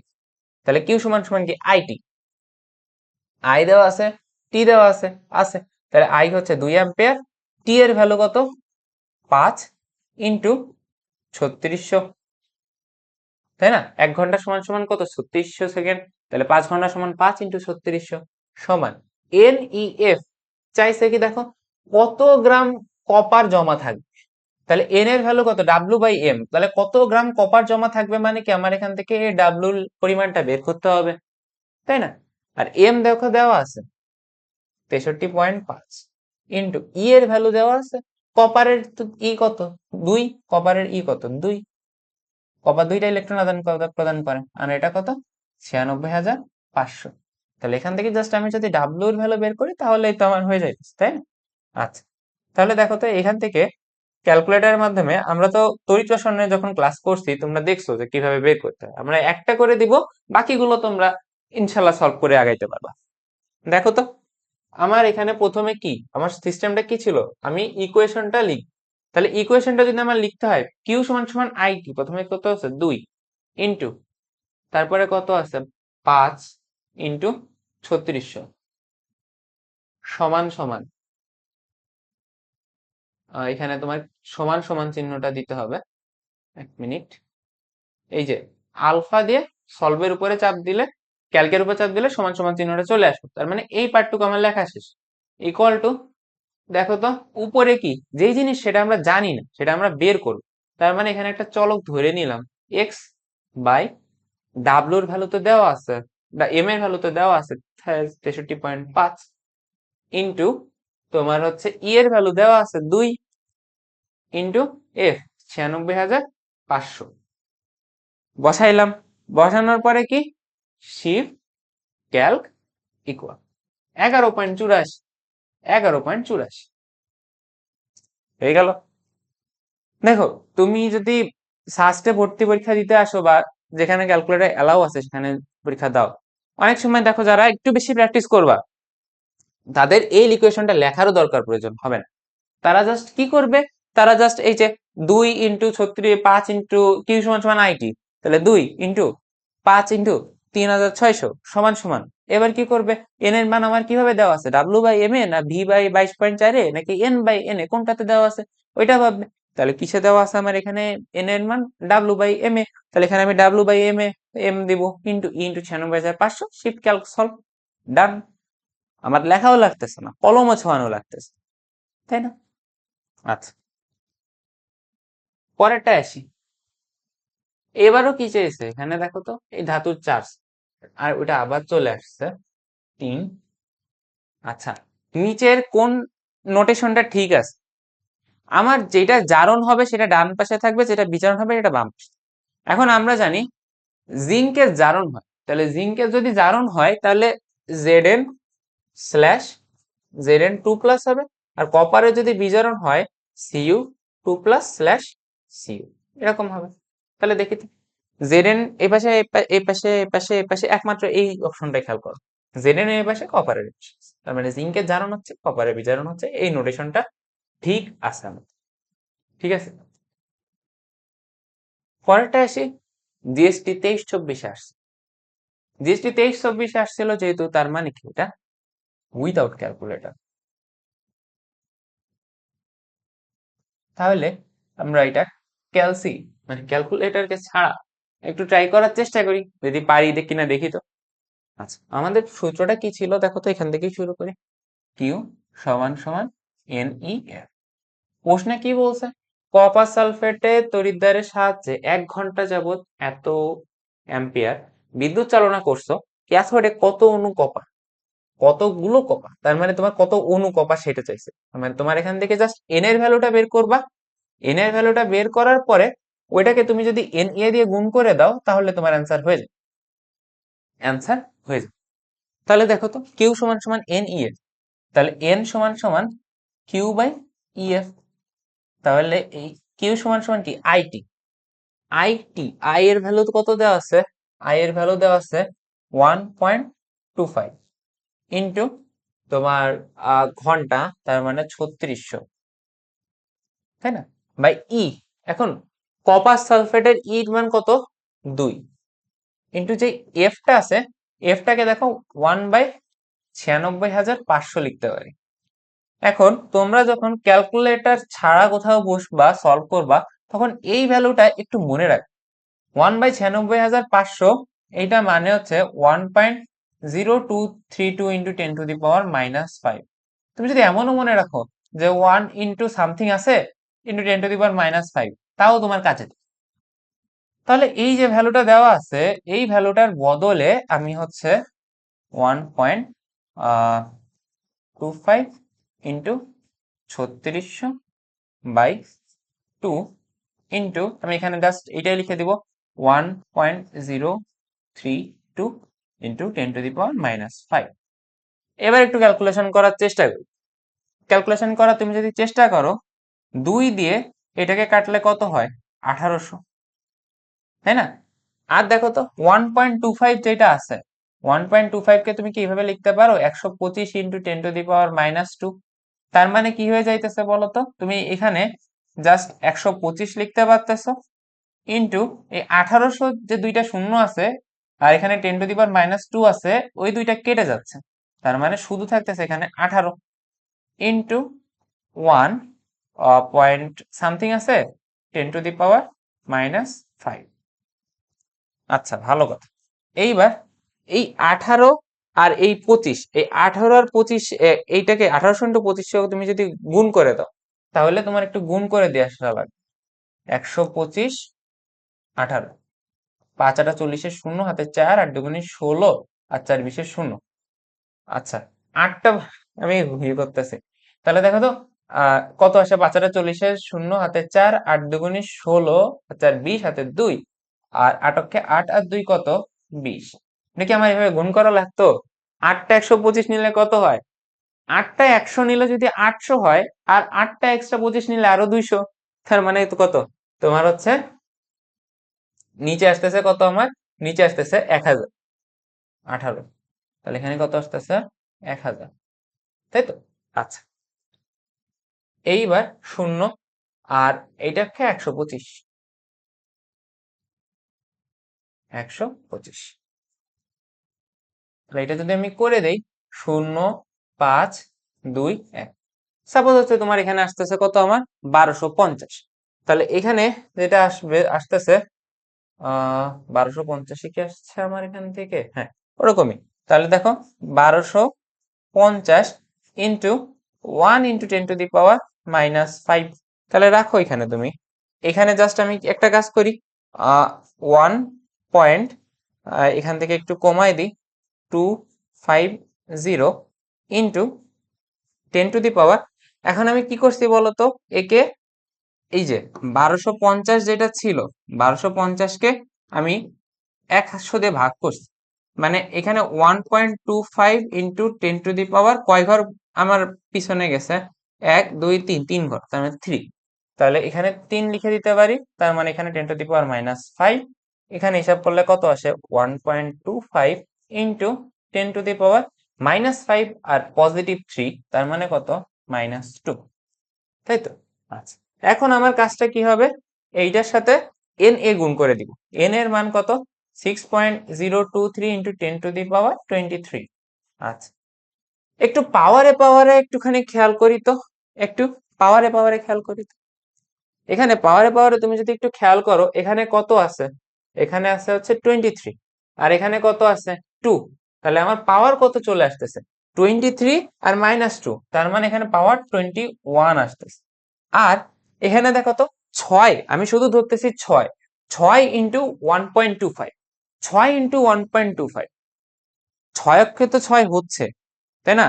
আর এখানে তোমার কত আছে, 1.25, তার মানে কি 6 এর আর একটু বেশি। তাহলে আমি ধরে নিলাম তোমার ধরো 8 9 10, মানে 10-এর কাছাকাছি। তার মানে ধরো আমি যদি এখানে ক্যালকুলেশন করতাম ভালো করে, তাহলে আমার ধরো 10 পয়েন্ট সামথিং আসে, তাই না। তাহলে এখন আমি খেয়াল করি তো, অপশন প্রথমটাই 10⁻, আমি প্রথমে পাওয়ার মিলাম, প্রথমটা কি 10⁻21 আছে, হ্যাঁ 21 আছে, এটা অ্যান্সার হইতে পারে, 21 আছে, অ্যান্সার হইতে পারে। এখন এবার বাম সাইডে খেয়াল করি তো, 2 পয়েন্টের আগে কি 2 দশমিক স্থানাঙ্ক আছে? আছে। আর 21 আছে? আছে। তার মানে এটা অ্যান্সার হিসেবে হইতে পারে, বিবেচ্য। আর 10-এর একটু বেশি, তাই না? 10-এর একটু বেশি, তার মানে এটা কি অ্যান্সার হিসেবে বিবেচ্য। পরেরটা আসি, দশমিকের আগে আমার 2 ঘর পরিমাণ অঙ্ক থাকা জরুরি।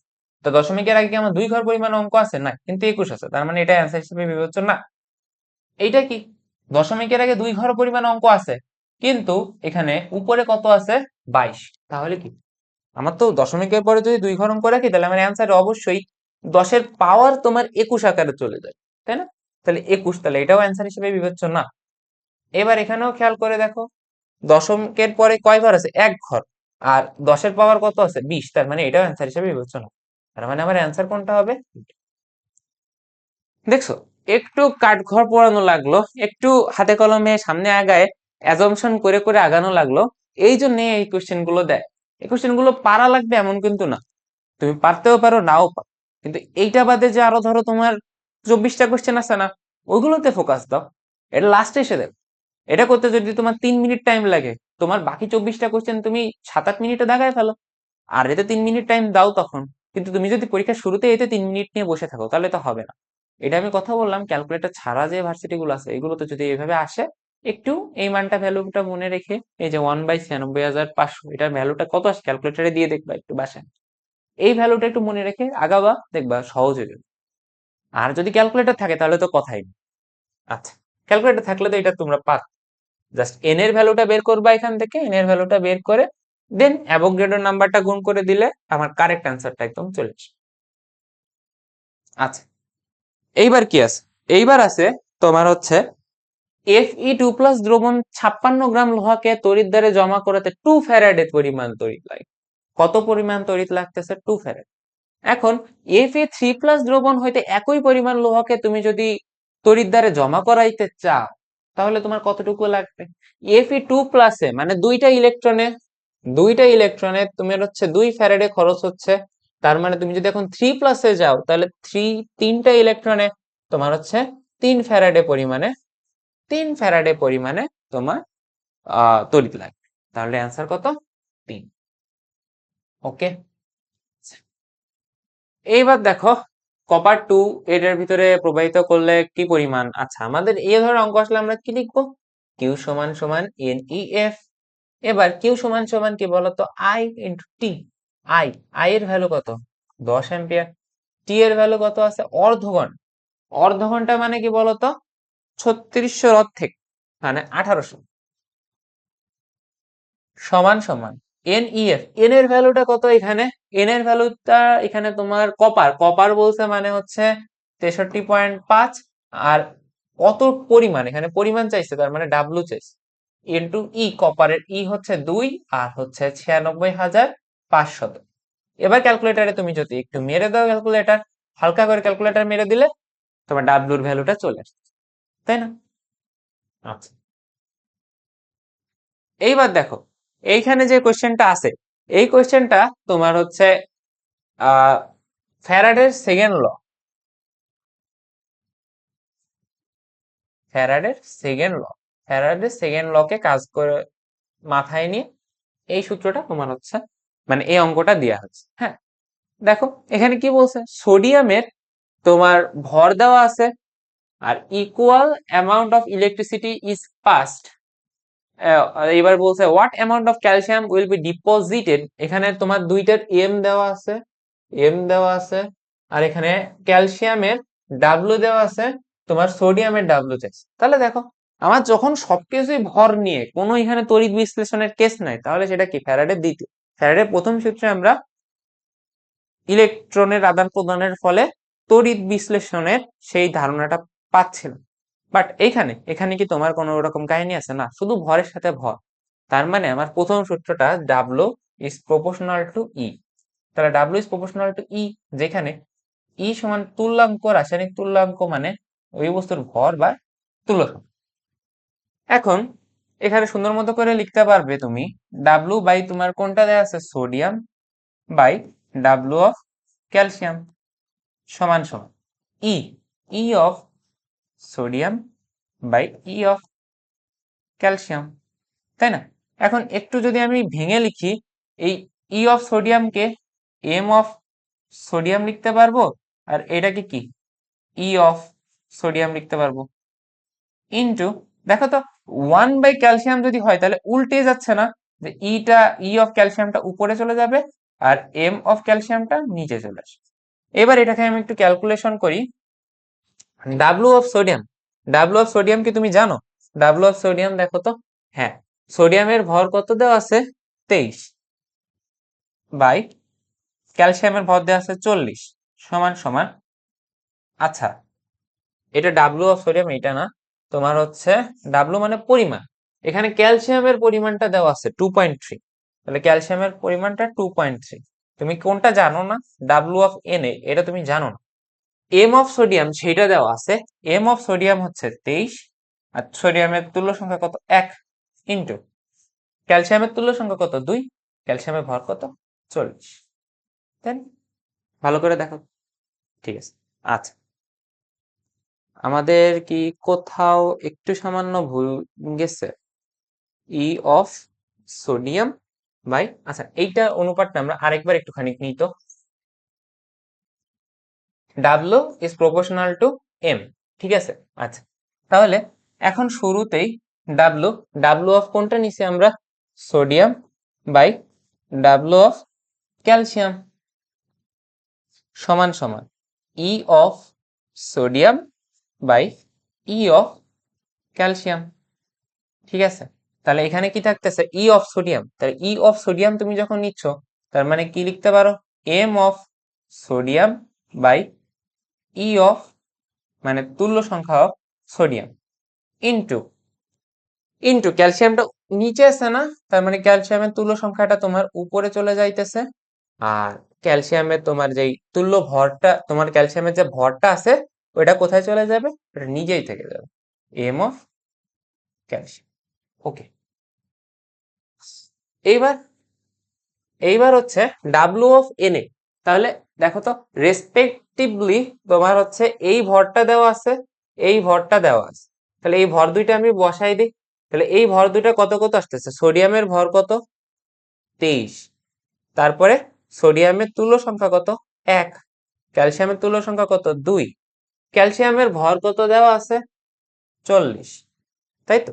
আচ্ছা, এবার দেখো ডাব্লু অফ এন এ আমার এখানে কোনটার পরিমাণ দেওয়া আছে? এখানে the what amount of calcium will be deposited if 2.3 gram sodium is deposited, তার মানে সোডিয়ামের ভরটা দেওয়া আছে, সোডিয়ামের ভর 2.3, তাহলে what amount of calcium will be deposited, তাহলে ক্যালসিয়ামের আমার এই পরিমাণটুকু বের করা লাগবে।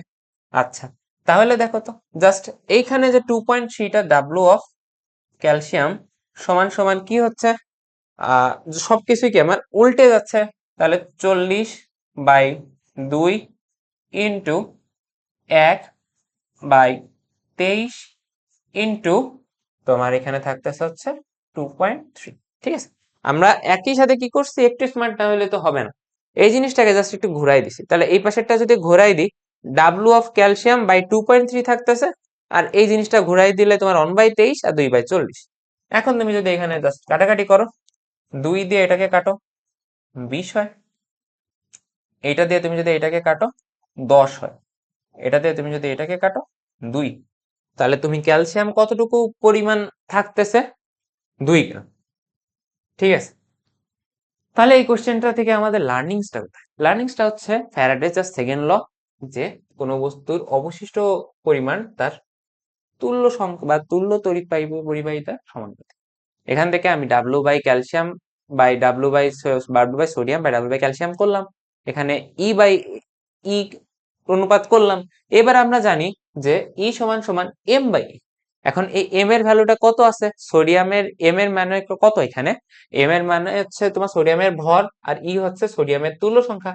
আর এখানেও কি, যেহেতু ক্যালসিয়ামটা নিচে ছিল তাই 1 বাই আকারে ছিল, যে উল্টেই গেল জাস্ট, যে E of calcium by M of calcium. Then আমার যে ভ্যালু গুলো দেওয়া আছে, প্রথমবারে আমি কিন্তু এইটা পড়তে আমি ভাবছি কি ক্যালসিয়াম উইল বি ডিপোজিটেড, মানে ক্যালসিয়াম 2.3 গ্রাম ডিপোজিট করা হয়েছে, কিন্তু না, কোশ্চেনে কি বলছে ক্যালসিয়াম কত পরিমাণ ডিপোজিট যদি করা হয়, সোডিয়াম 2.3 গ্রাম ডিপোজিটেড থাকবে। তার মানে আমার সোডিয়াম দেওয়া আছে যে 2.3 গ্রাম ডিপোজিট আমি এখানে সোডিয়াম করছি, তাহলে আমার এখান থেকে বের করছি কোনটা, যে ক্যালসিয়ামের পরিমাণ। তাহলে এখান থেকে জাস্ট আমি ঘুরাই দিয়ে জাস্ট ইকুয়েশনটাকে জাস্ট একটু রোটেট করে দিলাম, রোটেট করে দিয়ে তোমার সহজেই দেখো কাটাকাটি চলে গেছে। কাটাকাটি চলে যে ক্যালসিয়াম কতটুকু পরিমাণে থাকতেছে, 2 গ্রাম। সহজেই আমাদের কিন্তু বের হয়ে গেছে। প্যারা খাইছি না, জাস্ট কোয়েশ্চেনটা একটু ভালো মতো করে পড়তে। আর এই সূত্রটা সম্পর্কে ধারণা না থাকলে কি আমরা 2 মিলাইতে পারতাম? পারতাম না। তার মানে আমাদের আশেপাশে যে সকল সূত্রগুলো আছে ওইগুলো সম্পর্কেও মাথায় ধারণা রাখতে হবে। ঠিক আছে? আচ্ছা, এইবার দেখো তো অ্যাসিড মিশ্রণে পানির তড়িৎ বিশ্লেষণ। পানির তড়িৎ বিশ্লেষণ বলছে, তাহলে আমাদের ওই যে পানির তড়িৎ বিশ্লেষণ করছিলাম এইটা মাথায় রাখতে হবে যে আমার পানির তড়িৎ বিশ্লেষণে 4 অণু OH এর তড়িৎ বিশ্লেষণ ঘটে, আমার 2 অণু পানি তৈরি হয়, আমরা দেখছিলাম প্রথমের দিকে, একটা অক্সিজেন তৈরি হয়, আর 4টা ইলেকট্রনের আদান প্রদান হয়। যেহেতু 4টা OH মাইনাসের থেকে আমার সংগঠিত হচ্ছে, তার মানে এখানে 4টা ইলেকট্রনের আদান প্রদান। তারপরে আমাদের সূত্রটা Q সমান সমান NeF লিখি। এই 4টা দিয়ে আমি জাস্ট এই E এর ভ্যালুটা বুঝতে পারলাম। এখানে পানি যেহেতু বলছে না 4 ইউজ। এখন কি বলছে? তড়িতের পরিমাণ। তাহলে Q চাইছে N, N সমান সমান W বাই M। তাহলে W এর মান দেওয়া আছে, M এর মান কত আছে 32, ইন্টু এটা কত বলো তো 4, ইন্টু F। দেখো অপশনে সবগুলো F এর আছে, ফ্যারাডেতে আছে। তাহলে আমরা কি এখানে 96,500 গুণ করবো না? তাহলে দেখো 16 দুগুণী 32, 2 দুগুণী 4, অ্যান্সার কত? 2 ফ্যারাড। আমরা যদি এতটুকু ধারণা না রাখতাম যে এখানে 4টা ইলেকট্রনের আদান প্রদান হয়, অঙ্কটা করা কঠিন হয়ে যেত না? তাই একটু গ্রাউন্ড লেভেল পর্যন্ত ধারণা রাখতে হবে যে কোথায় কি হচ্ছে। আচ্ছা, তাহলে এটার উত্তর হচ্ছে 2 ফ্যারাডে। আচ্ছা, এবার দেখো তো জিঙ্কের কোনটা ক্যাথোড হিসেবে ব্যবহার। আচ্ছা, ক্যাথোড হিসেবে কোনটা ব্যবহার? দেখো ক্যাথোড হিসেবে সেটা ব্যবহার হয় যার জারণ বিভবের মান কম।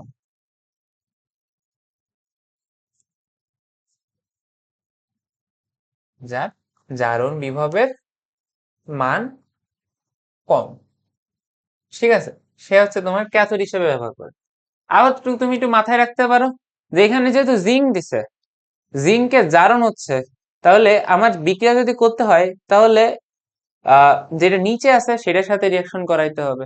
তাহলে এই নিচে যেটা থাকবে সেটা হচ্ছে তোমার অ্যানোড, আর উপরে যেটা থাকবে সেটা ক্যাথোড। এভাবে মাথায় নিতে পারো। বা তুমি এইটুক মাথায় যদি রাখো যে জারণ বিভবের মান যেটা কম হবে সেইটা তোমার হচ্ছে ক্যাথোড হিসেবে ব্যবহার। খেয়াল করে দেখো এখানে কি, এটা কোনটা বিভব দেওয়া? জারণ বিভব। জারণ বিভবে দেওয়া আছে, জারণ বিভবে দেওয়া আছে। এটা কি জারণ বিভবে দেওয়া আছে? না, এটা কি বিজারণ বিভবে দেওয়া আছে। এটা যদি জারণ বিভব করতা তাহলে Al স্ল্যাশ Al3+ হইতো, আর এখানে ই এর ভ্যালুটা কত আসতো? 1.66 আসতো। এবার দেখো তো সবার ভিতরে সব থেকে জারণ বিভবে কোনটার মান কম আছে? এই যে 0.28, 0.28 এর মান কম না? তাহলে এইটা তোমার ক্যাথোড হিসেবে ব্যবহার হবে। ক্যাথোড হিসেবে ব্যবহার হবে কোনটা? যার জারণ বিভবের মান কম। আর ঋণাত্মক মান যার যত বেশি হবে সেটার বিজারণ ক্ষমতা তত বেশি, যেটা আমরা শুরুর দিকে একদম টাইপ 2 বা 3 তে, টুর দিকে টাইপ 2 তে আমরা করছি। আচ্ছা, কোনটি নিচের ক্যালোমেল তড়িৎদ্বার হিসেবে ব্যবহৃত হয়? দেখো এটা খুবই একটা কমন এমসিকিউ ক্যালোমেল তড়িৎদ্বারের। Hg/Hg2Cl2 1 মোলার অফ KCl, এটা হচ্ছে তোমার ক্যালোমেল তড়িৎদ্বার হিসেবে ইউজ করি আমরা। আচ্ছা, এবার দেখো আরেকটা ম্যাথ। তাহলে আমাদের যেহেতু ম্যাথ দেখছি, আমাদের কোনটা কিউ সমান সমান NeF দিলাম। এবার দেখি কি কি দেওয়া আছে। বিদ্যুৎ পরিবহন, বিদ্যুৎ কতটুকু পরিবহন হয়েছে, টাইম চাইছে, টাইম চাইছে মানে বাকি সব দেওয়া আছে। তাহলে কিউ সমান সমান আইটি 3.25 ইন্টু টি, টি এর মানটা আমার কাছে চাইছে। এন, এন সমান এখানে যেহেতু ভরের সব কাজ বাস, তাহলে 4.405 ভাগ হচ্ছে 65.40 ইন্টু তোমার জিঙ্ক যেহেতু বলছে, তাহলে নিকেল কোবার কপার জিঙ্ক 2+, তাহলে 2 ইন্টু 96,500। ইকুয়েশন থেকে আমরা টি বের করা কি খুব কঠিন? না, ক্যালকুলেটর চাপবো, টি এর মান কোনটা আসে সহজে বের। ঠিক আছে, আচ্ছা এইবার এটা কি বলছে? জিঙ্ক ক্লোরাইডের ভিতরে তোমার সবকিছু দেওয়া আছে কি পরিমাণ জিঙ্ক ক্যাথোডে জমা হবে। তাহলে সেম কিউ সমান সমান NEF, এখানে তোমার কিউ এর ভ্যালু আইটি, তাহলে 2.25 ইন্টু 30 ইন্টু 3600 সমান সমান ডাব্লু, এটার মান বের করতে হবে, 65.37 দেওয়া আছে, ই এর ভ্যালু 2 আর এফ তো 96,500। তাহলে এখান থেকে কি ডাব্লুর মান বের করা কোনো প্যারা হবে? হবে না, সহজ, তাই না? পরেরটাই যাই। এখানে কি বলছে? আচ্ছা, আমরা শুরুর দিকে দেখছিলাম না যে ঘনমাত্রা পরিবর্তন যদি হয় তাহলে একটা সূত্র দেখে আসছিলাম না? একটু খেয়াল করো তো, ঘনমাত্রা যদি পরিবর্তন হয় আমরা একটা সূত্র দেখে আসছিলাম কি আসছিলাম না? এটা একটুখানি আমরা রিক্যাপ করি। দেখো, ঘনমাত্রা যদি পরিবর্তন হয়, এই যে দেখ, ঘনমাত্রা যদি পরিবর্তন হয়, যে একটা সূত্র দেখছিলাম না শুরুতে, যে এন প্রাইম সমান সমান S1V minus IT by EF, তাই না? এইটার বেসিসে তোমার কোথাও এখনো এসে পারি, বাট এমসিকিউতে আসতেই পারে। ঠিক আছে, তাই আমরা একটা রিটেনের মতো করে সলভটা দেখে নিই। তাই এই সূত্রের উপরে তাহলে আমাদের কি হবে? প্রোডাক্টিভিটিটা বাড়বে, প্রোডাক্টিভিটিটা বাড়বে। তাহলে এই সূত্রটার উপরে যেটা অ্যাপ্লাই হইতে পারে সেটা আমরা ধারণা পেয়ে যাবো। তাহলে আমরা এটা অ্যাপ্লাই করে আসি। তাহলে দেখো, S1V minus IT by EF, এইটা অ্যাপ্লাই করবো আমরা। আচ্ছা, আমরা হচ্ছে এখন যেখানে করতেছিলাম, ওকে, তাহলে কপারের এটা আসো। তাহলে এখন এখানে তোমার পরিবর্তিত যে মোল সংখ্যা সেটা বের করব, S1V minus I T by E, এইটা দিবে। তারপরে দেখো এখানে কি চাইছে, আমার কাছে দ্রবণের ঘনমাত্রা চাইছে না? তাহলে এইটা বের করার পরে S সমান সমান n প্রাইম ভাগ S2 সমান সমান n প্রাইম ভাগ এই যে আয়তন যেটা দেওয়া আছে 200, এটাতে ভাগ দিতে, তাহলে তো হয়ে যাচ্ছে। এইটাই যে শুরুতে ক্যাথোডে এতটুকু পরিমাণে চালনা করছি, দ্রবণের ঘনমাত্রা কত হবে, মানে এই ডিসেন্ট টাইমের পরে, এই ডিসেন্ট টাইম ডিউরেশনের পরে তোমার ওই দ্রবণের ঘনমাত্রাটা কত। যদি বলতো যে অবশিষ্ট মোল সংখ্যা, তাহলে এইখানে থেমে যেত, আর ঘনমাত্রা বলছে তার মানে এইটা। ঠিক আছে, তার মানে দেখো এবার আমরা করি যে n প্রাইম সমান সমান S1V, তার মানে কত, 0.5 ইন্টু ভি, ভি এর মান কত, 200, minus IT by EF, I এর ভ্যালু কত, 2 ইন্টু টি এর ভ্যালু কত, 30 মিনিট, মানে 30 ইন্টু 96,500 ভাগ ইএফ, ই এর ভ্যালু কত বলো তো, এখানে কপার বলছে মানে 2, আর হচ্ছে আচ্ছা আই টি, টি মানে কত বলো, টি মানে 3600, আর এখানে কত, এফ মানে 96,500। তাহলে দেখো তো, এই ক্যালকুলেশনটা যদি আমি করি তাহলে এন প্রাইমের মান পেয়ে যাব না? আর এন প্রাইমের মানটা এখানে কি বোঝাচ্ছে বলো, পরিবর্তিত যে ঘনমাত্রা হয় সেইটা। এখান থেকে যদি আমি এন প্রাইম পেয়ে যাই তাহলে আমার দ্রবণে পরিবর্তিত ঘনমাত্রাটাও পেয়ে যাব। এই যে বাক্স যেটা বের হবে ওইটাকে জাস্ট আমি 200 দিয়ে ভাগ দিয়ে দেব। তাহলে 200 দিয়ে যদি আমি বাক্সটাকে ভাগ দিয়ে দেই তাহলে কি হয়ে যাবে, আমার পরিবর্তিত যে ঘনমাত্রা সেটা পেয়ে যাবে। ঠিক আছে, জাস্ট দুইটা স্টেপে, আর সূত্রটা যদি জানা থাকে আমরা করতে পারবো, বাট সূত্র জানা থাকলো না, কোনটার পর কোনটা কি করতে হবে সেটাও মাথায় থাকলো না, পারবো। আমরা একদম শুরু থেকে শেষ পর্যন্ত বেসিক থেকে অ্যাডভান্স সবকিছু নিয়ে আলোচনা করার চেষ্টা করছি, বোঝার চেষ্টা করো, দেখবা অনেক কাজে আসে নাই, আসতে পারে এই টাইপটা। আচ্ছা, ঘনমাত্রা কত হবে এটা আমরা কেবল করলাম। আচ্ছা, এইবার দেখো আমাদের নার্নেস্ট ইকুয়েশন যেটা আছে, নার্নেস্ট ইকুয়েশনের আমরা প্রয়োগ দেখবো, নার্নেস্ট ইকুয়েশনের প্রয়োগের মাধ্যমে কোন কোন ধরনের প্রশ্ন পরীক্ষায় আসতে পারে। ঠিক আছে, এখানে দেখো নার্নেস্ট ইকুয়েশনের থেকে তুমি জাস্ট এতটুকু মনে রাখলেই তোমার যথেষ্ট, যথেষ্ট যে ই সেল সমান সমান E cell minus R T by N F ln Q. Ln কিউটা হচ্ছে উৎপাদের ঘনমাত্রা বাই বিক্রিয়কের ঘনমাত্রা, বা তুমি বলতে পারো যে অ্যানোডের ঘনমাত্রা বাই ক্যাথোডের ঘনমাত্রা। ঠিক আছে, জাস্ট নার্নেস্ট ইকুয়েশন এইটার থেকে আমরা কাজ করব। দেখো এখানে দেখো তিনটার ইএমএফ এর মান দিয়ে দিছে, এখন তিনটা সেলের বলছে কি যে ইএমএফ এর মান যথাক্রমে E1 E2 আর E3। এখন বলছে তাহলে নিচের কোনটা সঠিক।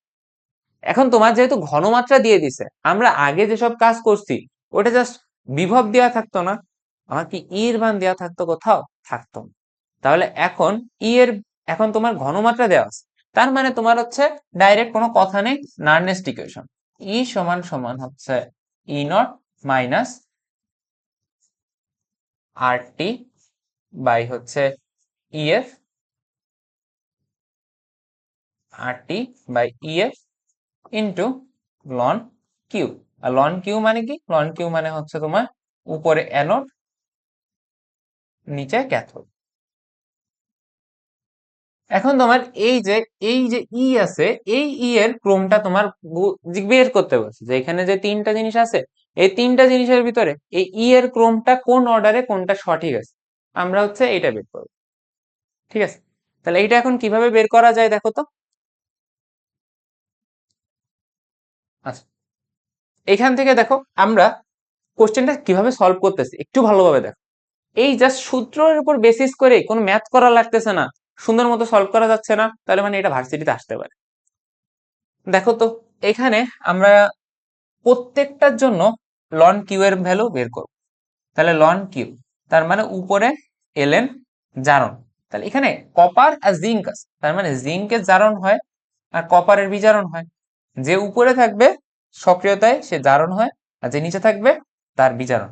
ঠিক আছে, আচ্ছা এইবার এই এলএন কিউ এর ভিতরে যে জিনিসটা আমি হিসাব করতেছি ঘনমাত্রা। এখন প্রথম 1 নাম্বারটার জন্য একটু খেয়াল করি তো আমরা। 1 নাম্বারটার জন্য জিঙ্কের যে ভ্যালুটা আছে, জিঙ্কের ভ্যালু কত? 1 মোলার। আর তোমার কপারের ভ্যালু কত? 0.1 মোলার। তাহলে এটাকে তুমি যদি এলএন করো, তার মানে এলএন 10, আর এলএন 10 মানে হচ্ছে তোমার 1। আচ্ছা, পরেরটা এসে 2 নাম্বার। দেখো তো, উপরে কি আছে? অ্যানোড, নিচে আছে ক্যাথোড, কপার জিঙ্ক আর কপার। তাহলে জিঙ্কের ওখানে ঘনমাত্রা কত দেওয়া আছে? 1। আর কপারের কত? 1। তার মানে কত আসতেছে? এলএন 1। এলএন 1 মানে কত? 0। 3 নাম্বারটা একটু দেখো, এখানে কত আসতেছে? 0.1।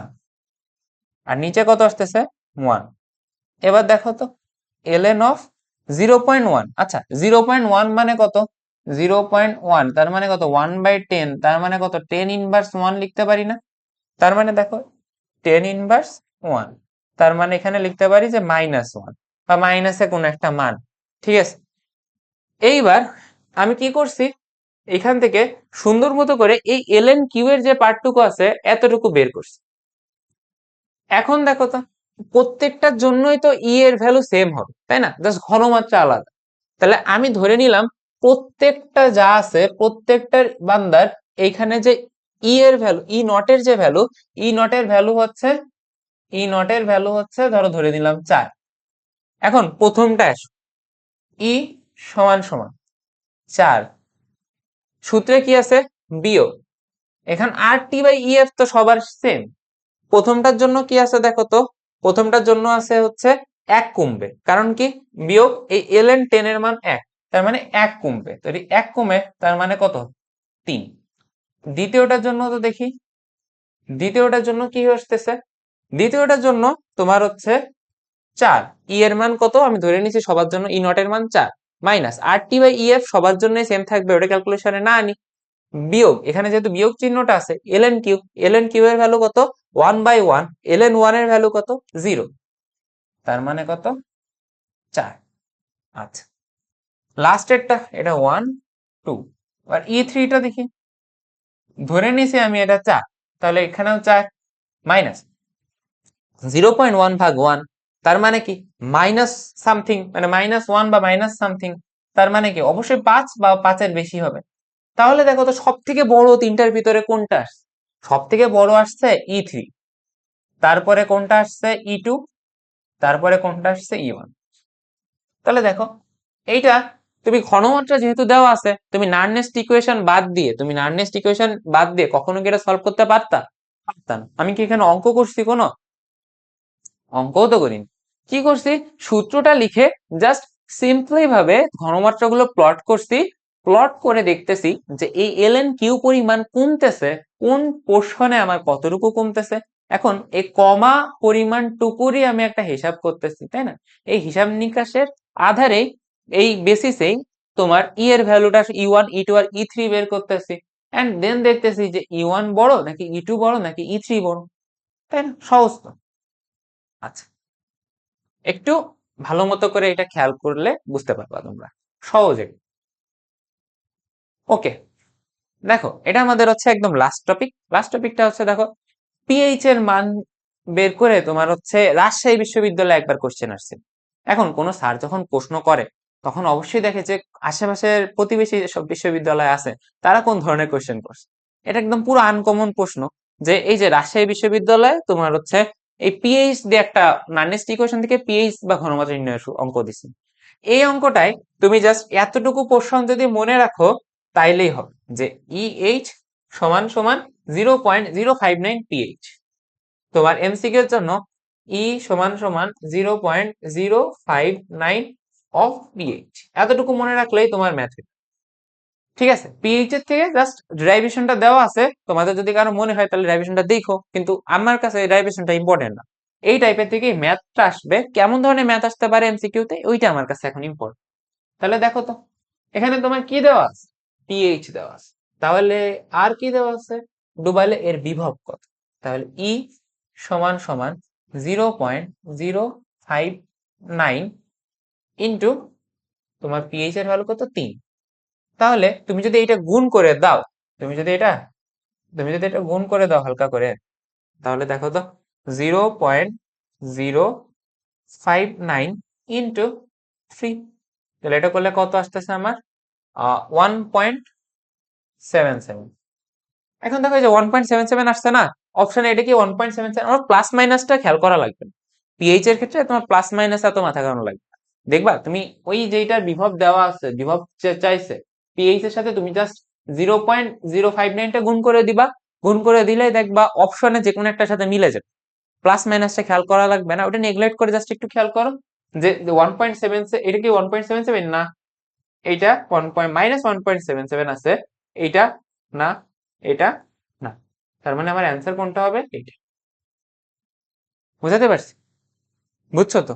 আচ্ছা, পিএইচ এর ক্ষেত্রে জাস্ট পিএইচ ইন্টু 0.05। ওকে, এইবার দেখো এইটা সাস্টের লাস্ট ইয়ারে আসছে, মানে বিগত বছরের কোয়েশ্চেন, তাই না? তাহলে এতক্ষণ আমরা যতটুকু জ্ঞান আহরণ করছি ওইটাই বেসিসে কি এটা পারবো? 1 মিনিট একটু কোয়েশ্চেনটা পড়ো তো, দেখো তো আমরা পারি কিনা।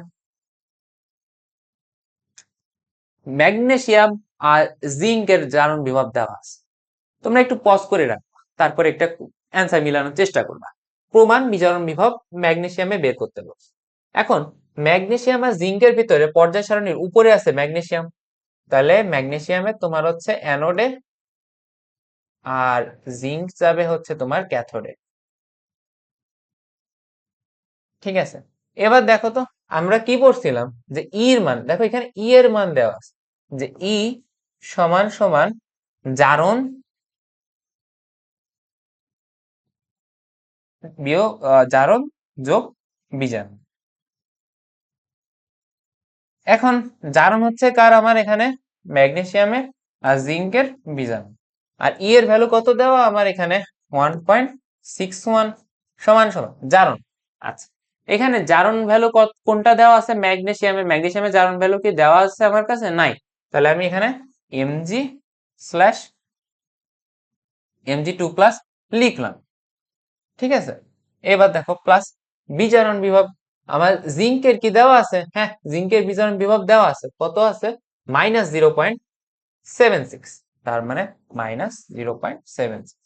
তার মানে এখান থেকে তুমি কি ম্যাগনেসিয়ামের জারণ বিভব পাচ্ছ, তাহলে এইটা তুমি জাস্ট এই পাশে এনে যোগ করে দাও, তোমার চলে আসবে 2.37।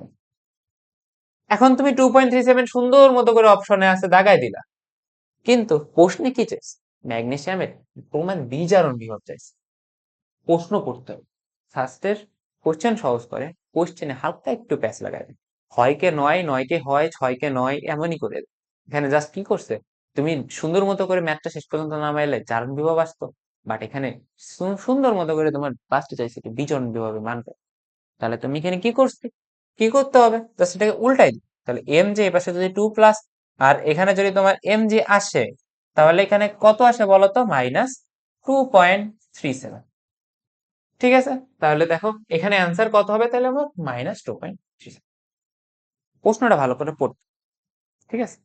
আচ্ছা, সো থ্যাংক ইউ সবাইকে শেষ পর্যন্ত থাকার জন্য। আমরা এর মাধ্যমে তড়িৎ রসায়নের A to Z বেসিক থেকে অ্যাডভান্স সব সূত্র অ্যানালাইসিস করে ভার্সিটি কোথায় কোনটা আসছে আর কোথায় কোন ভার্সিটিতে আসতে পারে ভবিষ্যতে, সূত্র আছে কিন্তু অঙ্ক আসতে পারে, যেমন আমরা দেখছি যে তোমার পাত্রে রাখা কি রাখা যাবে না ওইটা আমরা শর্টকাটে পড়া শিখছি, তাই না? তারপরে হচ্ছে এর মান, ছোট মান বা বড় মান বা বিয়োগ ছোট মান, ওইটা বের করা দেখছি।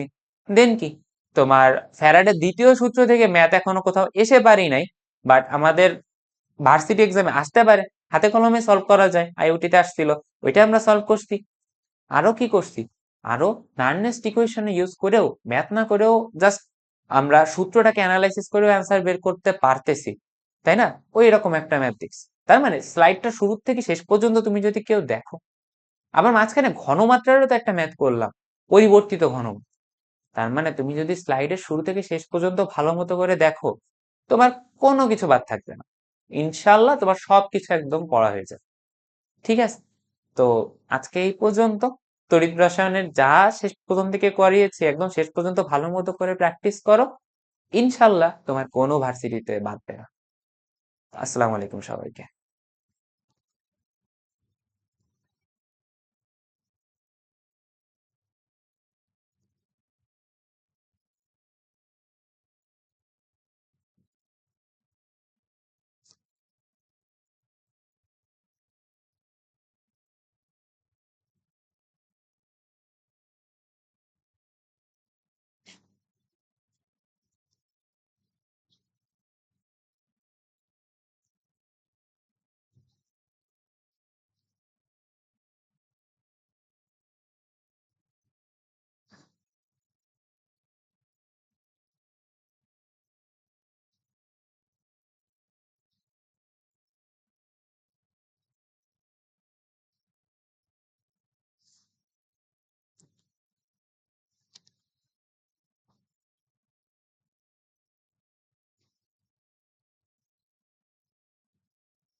ভাই ওই আপনার আপনার ল্যাপটপে স্টপ রেকর্ডিং এ চাপ দিলে কি স্টপ হয়ে যাবে? আচ্ছা, ঠিক আছে।